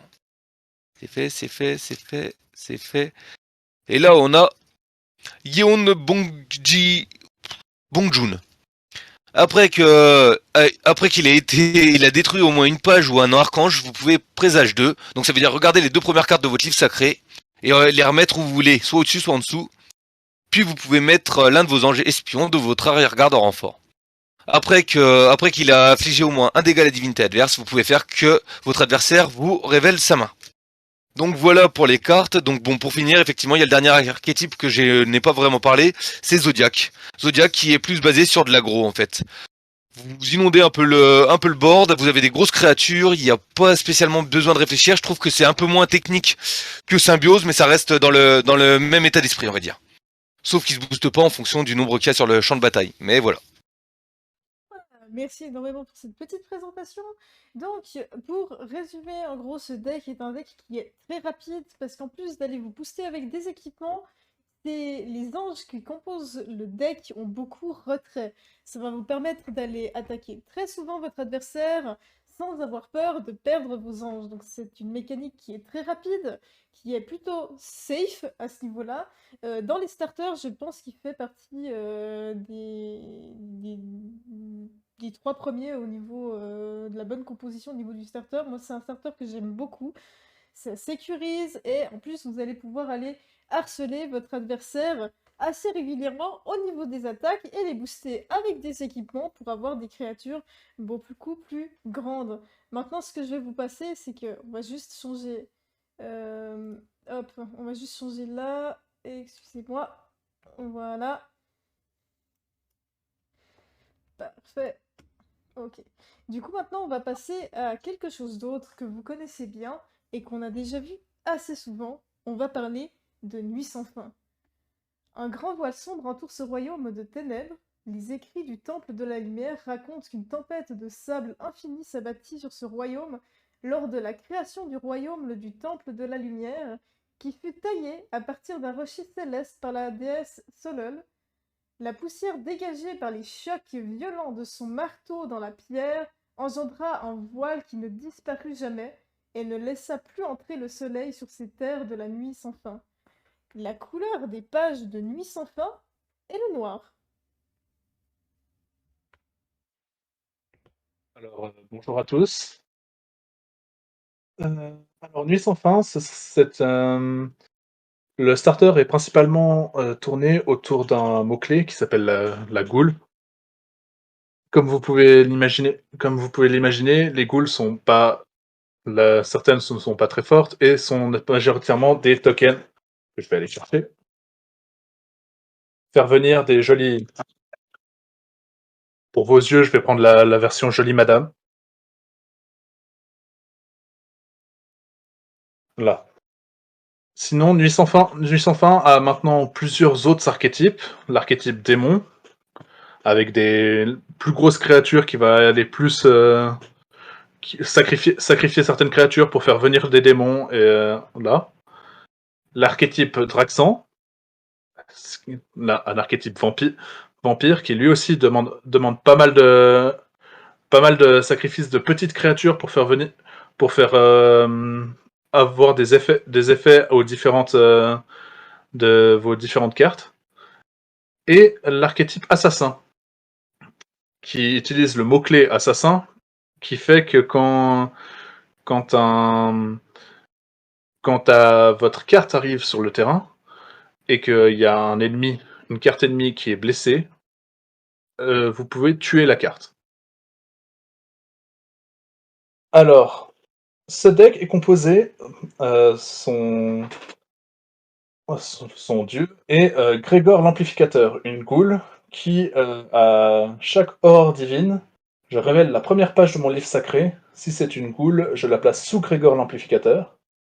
Sinon, je la mets dans le purgatoire ou sur mon livre sacré. Et Nuit divine, si j'ai 2 pages sous Grégor l'Amplificateur, j'en mets une dans ma main et l'autre dans mon purgatoire.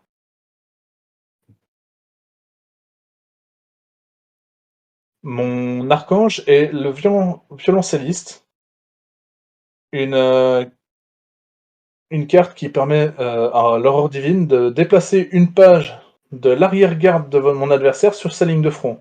Ce qui permettra notamment de pouvoir, si tout d'un coup il n'a plus rien sur l'arrière-garde, attaquer avec deux créatures au lieu d'une. Et sa ferveur est: choisissez un adorateur ghoul et un ange ghoul de mon purgatoire, et je mets cet adorateur en jeu et mettez cet ange dans mes limbes.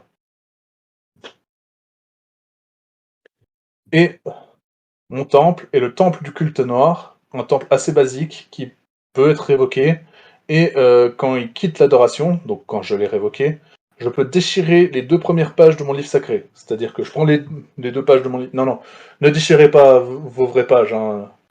Vous les avez payées assez cher. Non, mettez-les directement dans votre purgatoire. Du côté des adorateurs, nous avons d'abord The Dark One, qui ajoute 11, et ferveur, vous pouvez bannir 5 miracles de mon purgatoire et piocher une carte. C'est une bonne carte qui permet, si tout d'un coup on a un deck rempli de miracles, de piocher un peu plus facilement. Les déchus, qui permet en dernier souffle de déchirer les 2 premières pages de mon livre sacré, et donc encore de mettre dans mon purgatoire. Oui, dans Dans cette faction, il y a largement de quoi faire revenir de votre purgatoire dans vos larmes. Et la servante de la nuit, en dernier souffle, votre divinité gagne 1 FV. Parce que pourquoi pas. En créature, nous avons d'abord le bourreau, qui est une créature avec justement la fameuse mécanique assassin. Et en dernier souffle, on déchire la première page de son livre sacré. La sorcière du marais. En nuit divine, je détruis un de mes adorateurs et je pioche une carte. Et en dernier souffle, je peux choisir un ange ghoul non légendaire de mon purgatoire et je le mets au-dessus de mon livre sacré, ce qui me permettra de le repiocher à la fin du tour. Et ferveur, je peux piocher une page et me défausser d'une page. Ce qui fait d'elle une bonne carte pour draw. La chancelière ténébreuse. En tant que ferveur, mon adversaire révèle sa main, puis vous pouvez défausser d'une page. Si je le fais, je pioche une page. Fargas, fléau des dieux. Tant que j'ai une combinaison d'au moins 3 ghouls, ange, golem ou archange, dont le nom n'est pas Fargas, fléau des dieux, sur le champ de bataille, Fargas, fléau des dieux ne peut pas être attaqué. 2 fois par tour, après que l'un de vos anges ghouls a été détruit, vous pouvez infliger un dégât à la divinité adverse. Fatalis. Créature avec fourberie qui permet que même si tout d'un coup on met ce genre de créature, les golems, permet quand même de toucher l'ange en dessous.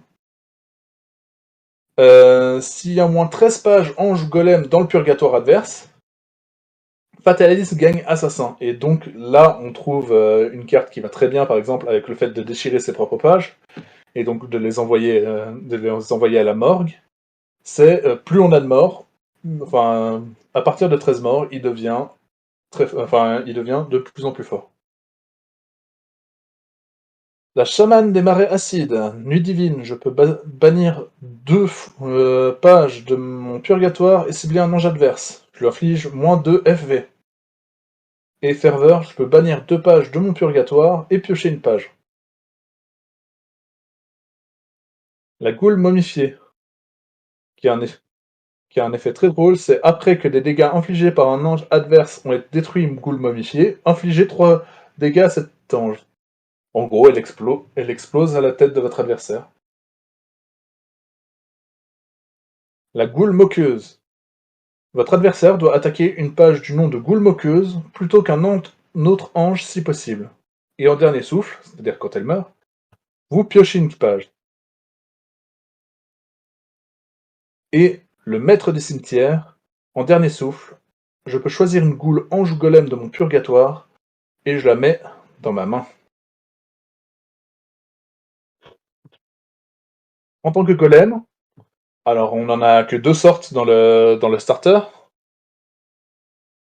Oula, je me rends compte que j'ai là. Le premier qui donne mort subite à l'un de vos anges, c'est-à-dire que dès qu'il touchera un ange adverse, cet ange mourra malgré son nombre de points de vie. Et l'écrase-goule, l'ange lié à l'écrase-goule gagne plus une attaque pour chacune de mes pages goule sur le champ de bataille. Et en tant que sort, j'ai donc 3 sortes de sorts dans ce starter. Le premier est Auréole funeste. Je choisis un ange de mon purgatoire qui a été mis pendant ce tour et je le mets dans ma main. Destruction. Je dois détruire d'abord un de mes anges et après je peux cibler un ange d'un coup inférieur ou égal au mien, à celui que j'ai sacrifié, et adverse, et le détruire. Et rituel de la nuit. J'ai choisi une page du royaume Nuit sans fin, ange ou golem de mon purgatoire avec un coût EC de X ou moins, et je le mets dans ma main. X correspond au nombre de pages du royaume Nuit sans fin dans mon purgatoire. C'est-à-dire que plus j'ai de pages dans mon joli purgatoire, plus plus je pourrais invoquer de grosses créatures avec cette carte. Voilà, bah merci énormément pour cette présentation. Donc du coup, en résumé, Nuit sans fin est un deck de petites créatures, mais ces petites créatures ont plein de potentiel pour aller détruire les anges adverses. Mais en plus, vous allez pouvoir aller récupérer des cartes du purgatoire pour aller les rejouer. Donc votre purgatoire va vite devenir une seconde main pour aller repiocher à l'intérieur et pouvoir refaire vos défenses, rejouer des grosses créatures et aller embêter votre adversaire. Donc c'est une mécanique de jeu qui est assez drôle à jouer, franchement, hein. Pas forcément le plus facile à maîtriser au début, mais c'est une mécanique assez marrante à jouer, étant donné que bah, même si vous faites un dégât, hein, il y a des cartes qui vont vous permettre simplement d'aller détruire la créature qui aurait ramassé qu'un seul dégât. Donc c'est juste un starter que je trouve aussi incroyable, tant qu'à sa mécanique qui va, ouais, qui va pouvoir refaire une main en réutilisant le purgatoire et tout ça. C'est juste une mécanique que je trouve extraordinaire à ce niveau-là. Et puis du coup, maintenant, ce que je vous propose, c'est qu'on parle du royaume tant attendu, bien sûr. Nous allons regarder pour le dernier royaume, on va parler d'Eondra. Créé par le dragon de vie, Eondra est un Eondra est peuplé de dragons légendaires et d'Éondriens qui leur vouent un culte. Ces créatures fantastiques sont puissantes et leurs flammes dévastatrices. Au nord des terres d'Eondra se trouve Dricidia, la montagne gelée, et certains disent qu'au sud se trouve la mystérieuse contrée de Dracodia, où des créatures mystiques, lointaines parentes des dragons, habitent. La couleur des pages d'Eondra est le rouge.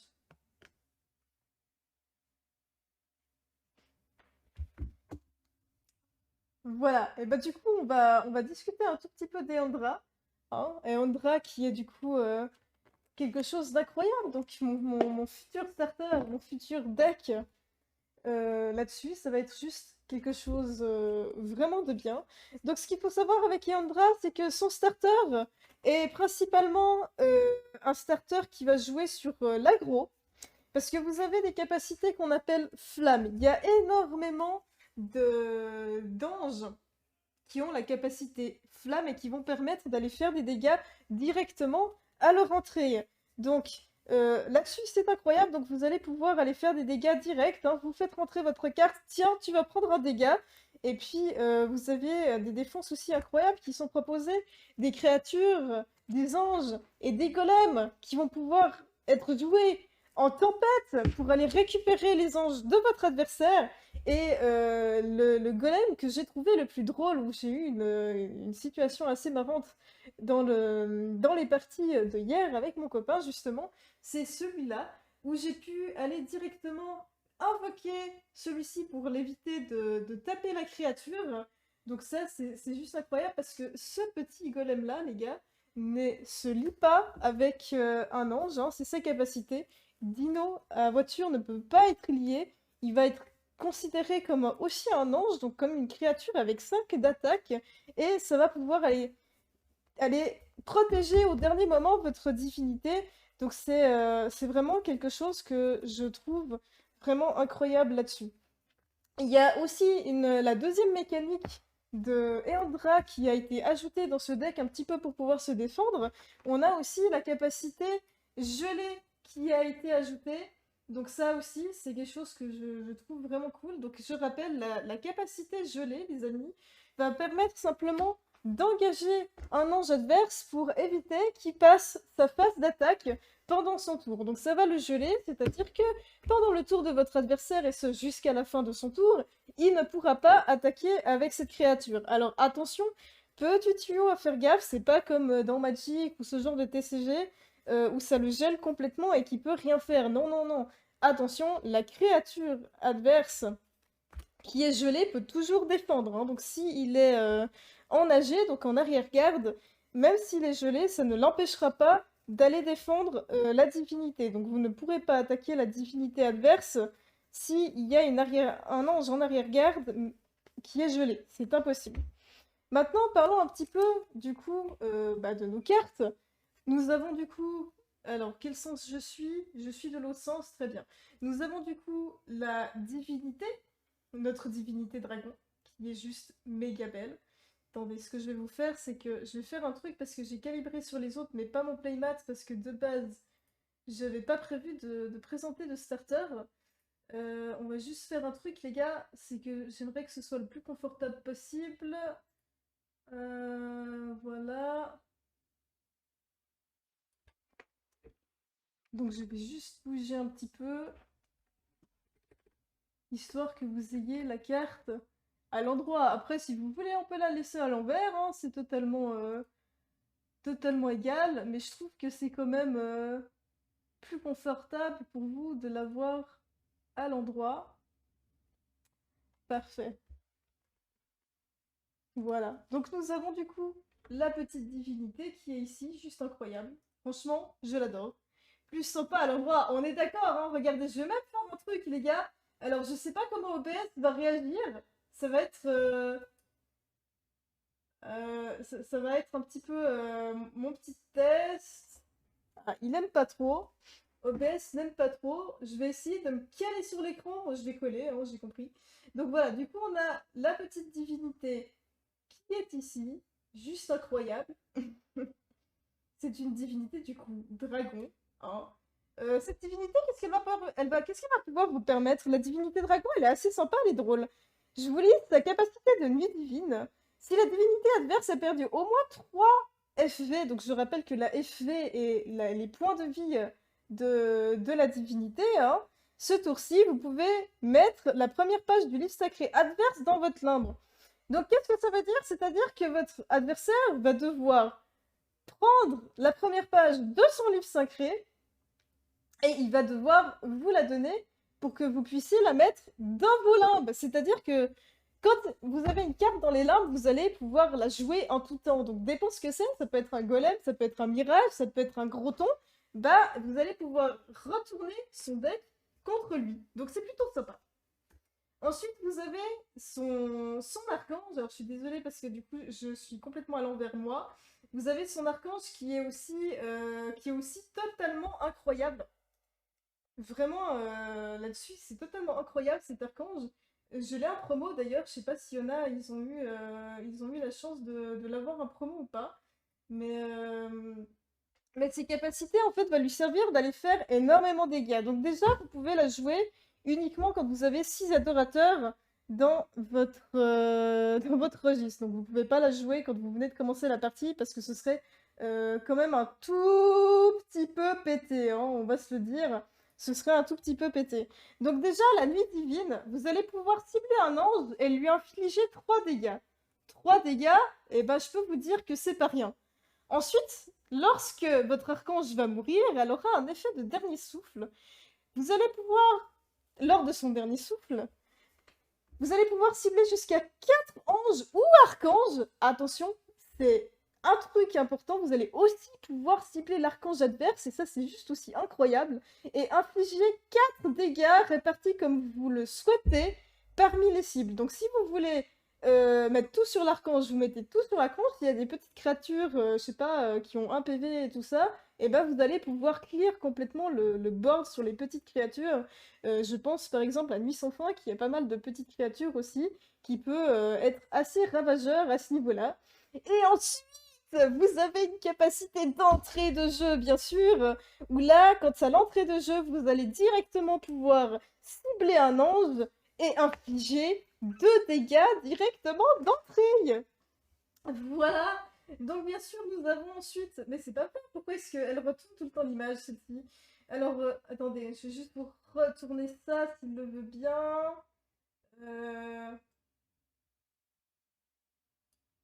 Ça a l'air d'être bon. Oh, c'est bon. Ah, merci, c'est bon. Parfait. Du coup, non, c'est pas bon. Je vais y arriver, les mecs, hein. Je vais y arriver. Attendez, tac, tac, tac, tac. Alors... hop. Ok, alors je ne sais pas pourquoi, avec la webcam, je ne peux pas. Mais au moins, vous avez l'image plus ou moins à l'endroit. Donc du coup, vous avez le temple ici qui va vous donner 10 là-dessus. Et là aussi, quand vous allez révoquer votre... après, l'effet du temple qui est aussi assez sympa, alors c'est pas forcément le temple que je jouerais dans un deck de compétition ou autre, mais c'est marqué qu'après que le temple d'Éandré a quitté l'adoration, je peux cibler une page où la divinité adverse et lui infliger directement un dégât. Alors ça pourrait vous permettre directement d'aller clear un petit peu le board, faire des dégâts pour pouvoir aller chercher une autre créature ou autre. Donc là aussi, nous avons un adorateur qui est très sympa. Alors celui-ci, comme vous avez pu le constater, il n'y a que 8.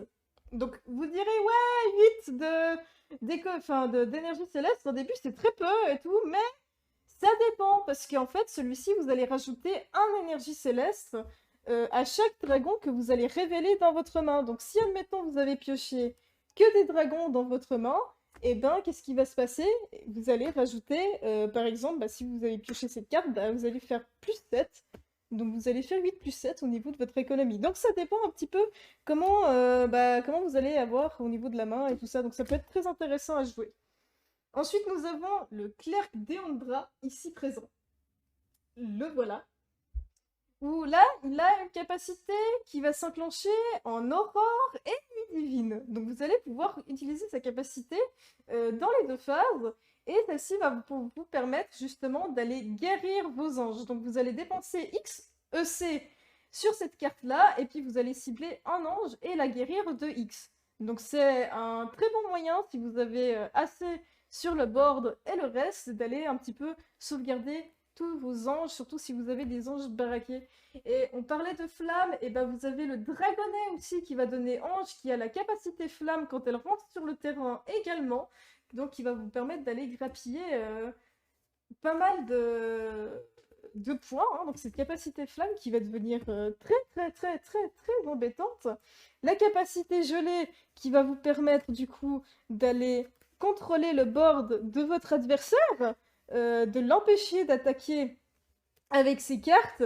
On a aussi des anges qui sont passablement incroyables, notamment le dragon de guerre qui va pouvoir réajouter des dégâts 2 fois par tour après que l'un de vos anges ait utilisé son effet flamme.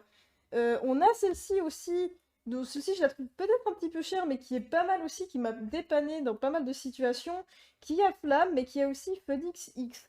Donc Phoenix X, les gars, c'est-à-dire que une fois que votre carte est morte, elle va aller dans vos limbes, pas dans vos purgatoires, et puis vous allez pouvoir payer le coût de Phoenix qui est mentionné sur votre carte pour pouvoir la faire revenir. Donc c'est très utile. Et bien sûr, nous avons une autre carte ici. Hop, celle-ci, elle est aussi incroyable, et la tempête, c'est le dragon dressé.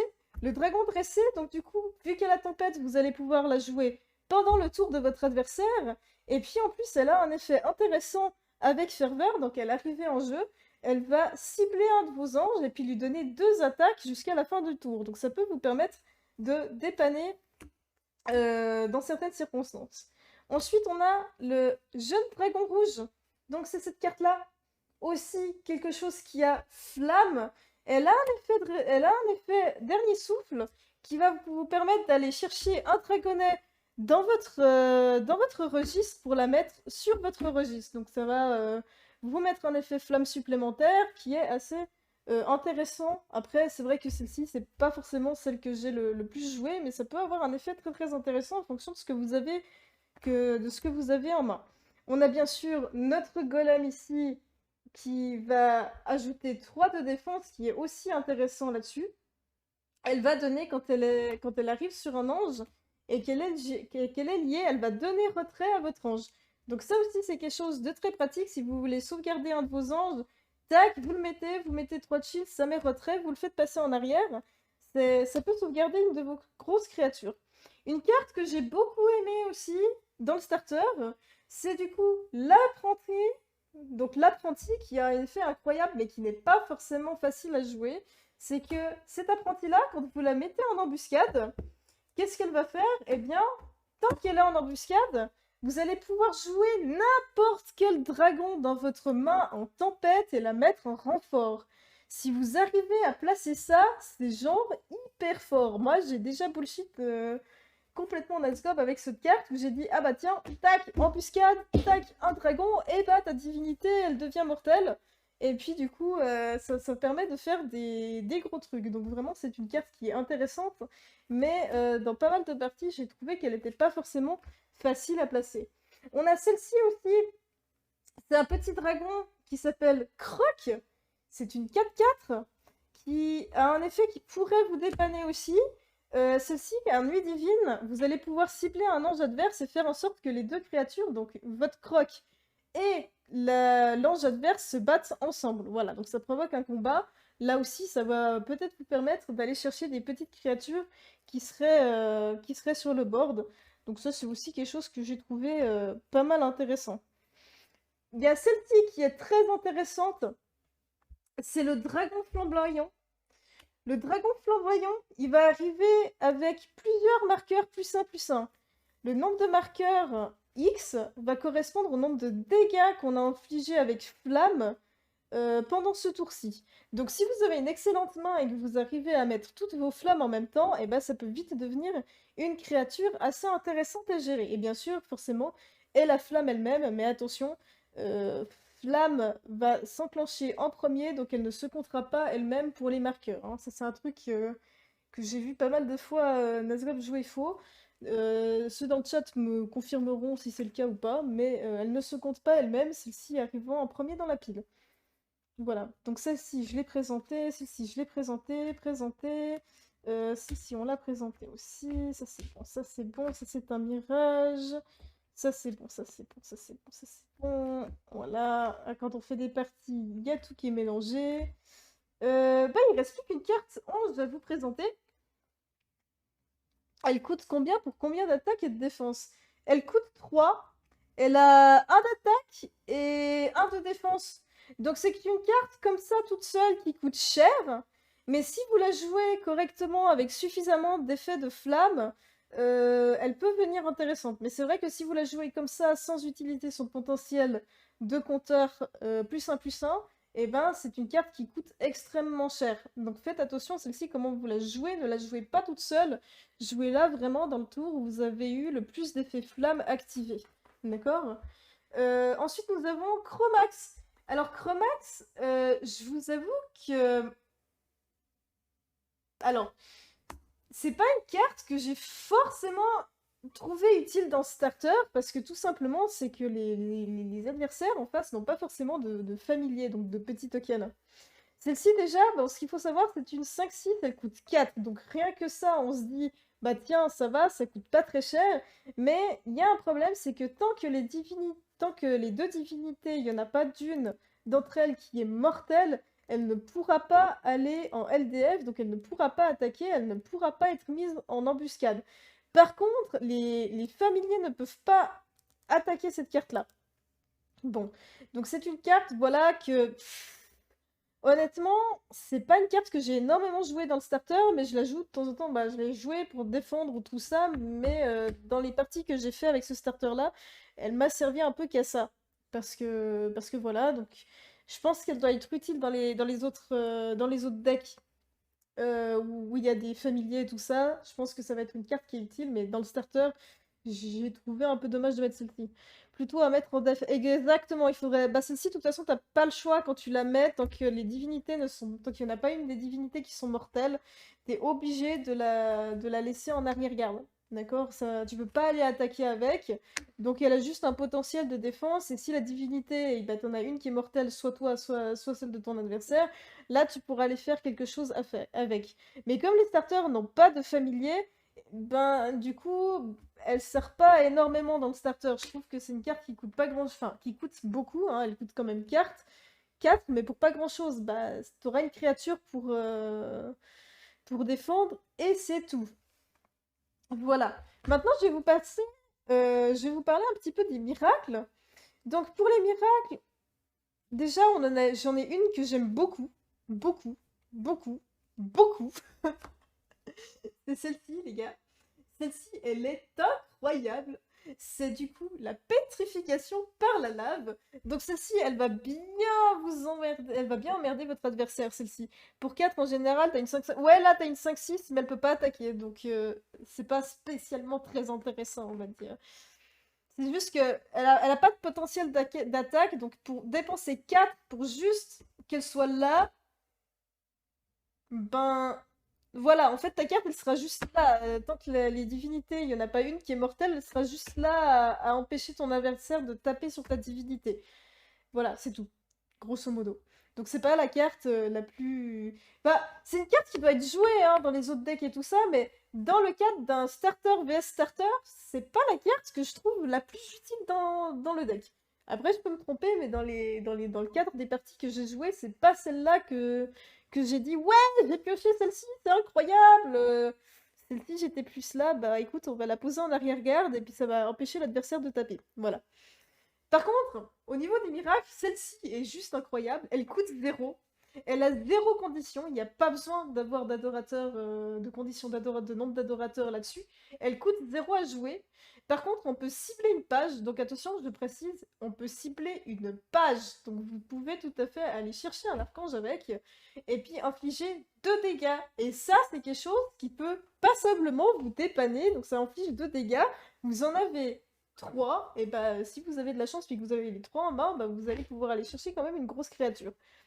Ensuite, j'ai une autre carte que j'aime bien dans les miracles. Alors, celle-ci, elle coûte quand même un petit peu plus cher, mais bien jouée, elle est bien chiante pour votre adversaire. Vous avez du coup la dévorée par le feu, qui est aussi très utile. Donc attention, celle-ci par contre, il faut 2 adorateurs sur votre terrain pour pouvoir la jouer, et il faudra sacrifier l'un d'eux pour pouvoir la jouer. C'est son coup, il faut avoir une condition de 2 adorateurs sur le terrain, et en sacrifier un pour pouvoir jouer.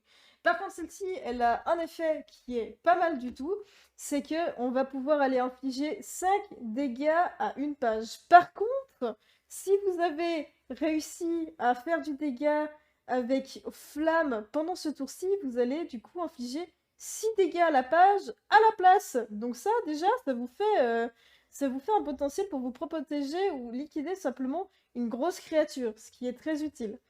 Juste petit bémol, quand vous avez fait ça, il y a le contrôleur de la page qui va rajouter 2 EC à son temple ou à son adorateur. Bon, bah voilà. Je veux dire, on peut pas tout avoir. En contrepartie, bah, peut-être que vous bousillez une grosse créature, mais vous donnez quand même 2 énergies célestes à votre adversaire. Bon, en soi, en contrepartie, je trouve que pour un starter, ça va. On peut la jouer en réaction à une attaque totalement. Totalement, c'est un miracle. Un miracle, tu peux totalement la jouer pendant la phase d'attaque. Ça reste un miracle. Donc un miracle, c'est comme un effet tempête. Si tu as une phase d'attaque qui s'embête, et ben, tu peux la jouer pour aller détruire la créature adverse. D'accord? Tant que tu as l'effet de pile qui s'ouvre, tu peux totalement aller jouer cette carte miracle. Tu dis non, je suis pas d'accord, je te pète ta créature, et puis voilà.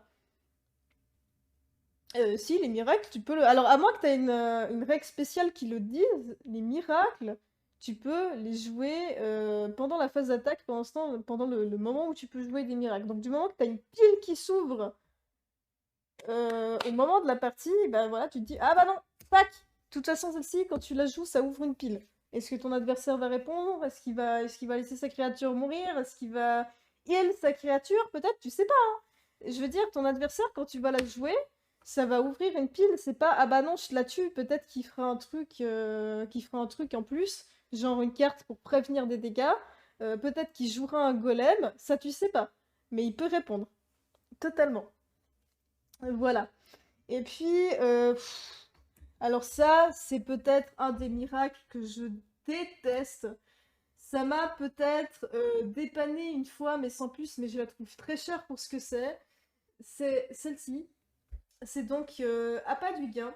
Appât du Gain, en gros, bon déjà vous pouvez l'activer uniquement si vous avez un ange du royaume des Ondra, donc n'importe quel ange vu que c'est un starter et Ondra, et infliger soit un dégât à la divinité adverse, soit si un de vos anges a détruit un ange adverse ce tour-ci.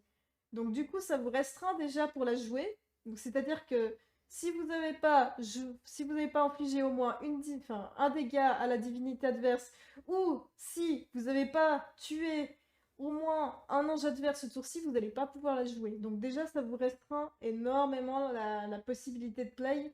Et en plus, vous allez voir, elle coûte énormément cher pour son effet. Donc du coup, déjà, pour la condition de play, il va vous falloir un adorateur sur le terrain.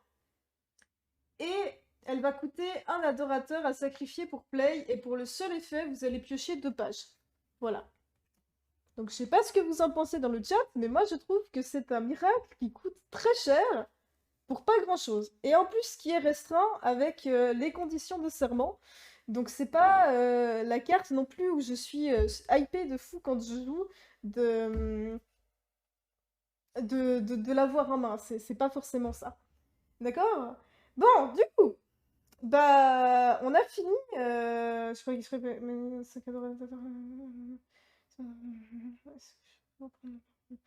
Oui. Du coup, on va finir un petit peu. Attendez, il y a juste Alex, je pense qu'il veut corriger quelque chose. Il est où? Il est où? Je le vois plus dans le vocal. Alex, est-ce que tu m'entends?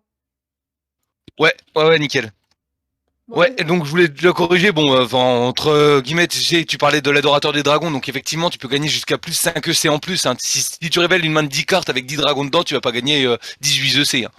oui, non, bah, c'est C'est, une limitation, forcément. Mais. Non, ce que je voulais dire aussi, non, l'appât du gain, c'est vraiment la meilleure. En fait, cette carte-là, à l'époque, elle était pas comme ça. Ils l'ont remodifiée parce qu'elle était injouable avant. Et là, maintenant, comment ils l'ont modifiée, ça permet justement à un royaume qui a très peu de pioches d'en avoir. Et détruire un ange par tour, c'est largement faisable. Normalement, t'es pas censé avoir de problème pour la jouer. C'est vraiment une carte terrible maintenant. Tu parles Alors dans d'appât du de gain? l'appât du gain, ouais, appât du gain, ouais. D'accord, mais parce que moi, le seul problème que j'ai eu, c'était avec TDL, où ça, pour moi, c'était impossible de jouer. TDL, je n'arrivais pas à cause des marqueurs plus 1, plus 1, plus 1, plus 0, je n'arrivais pas à placer cette carte.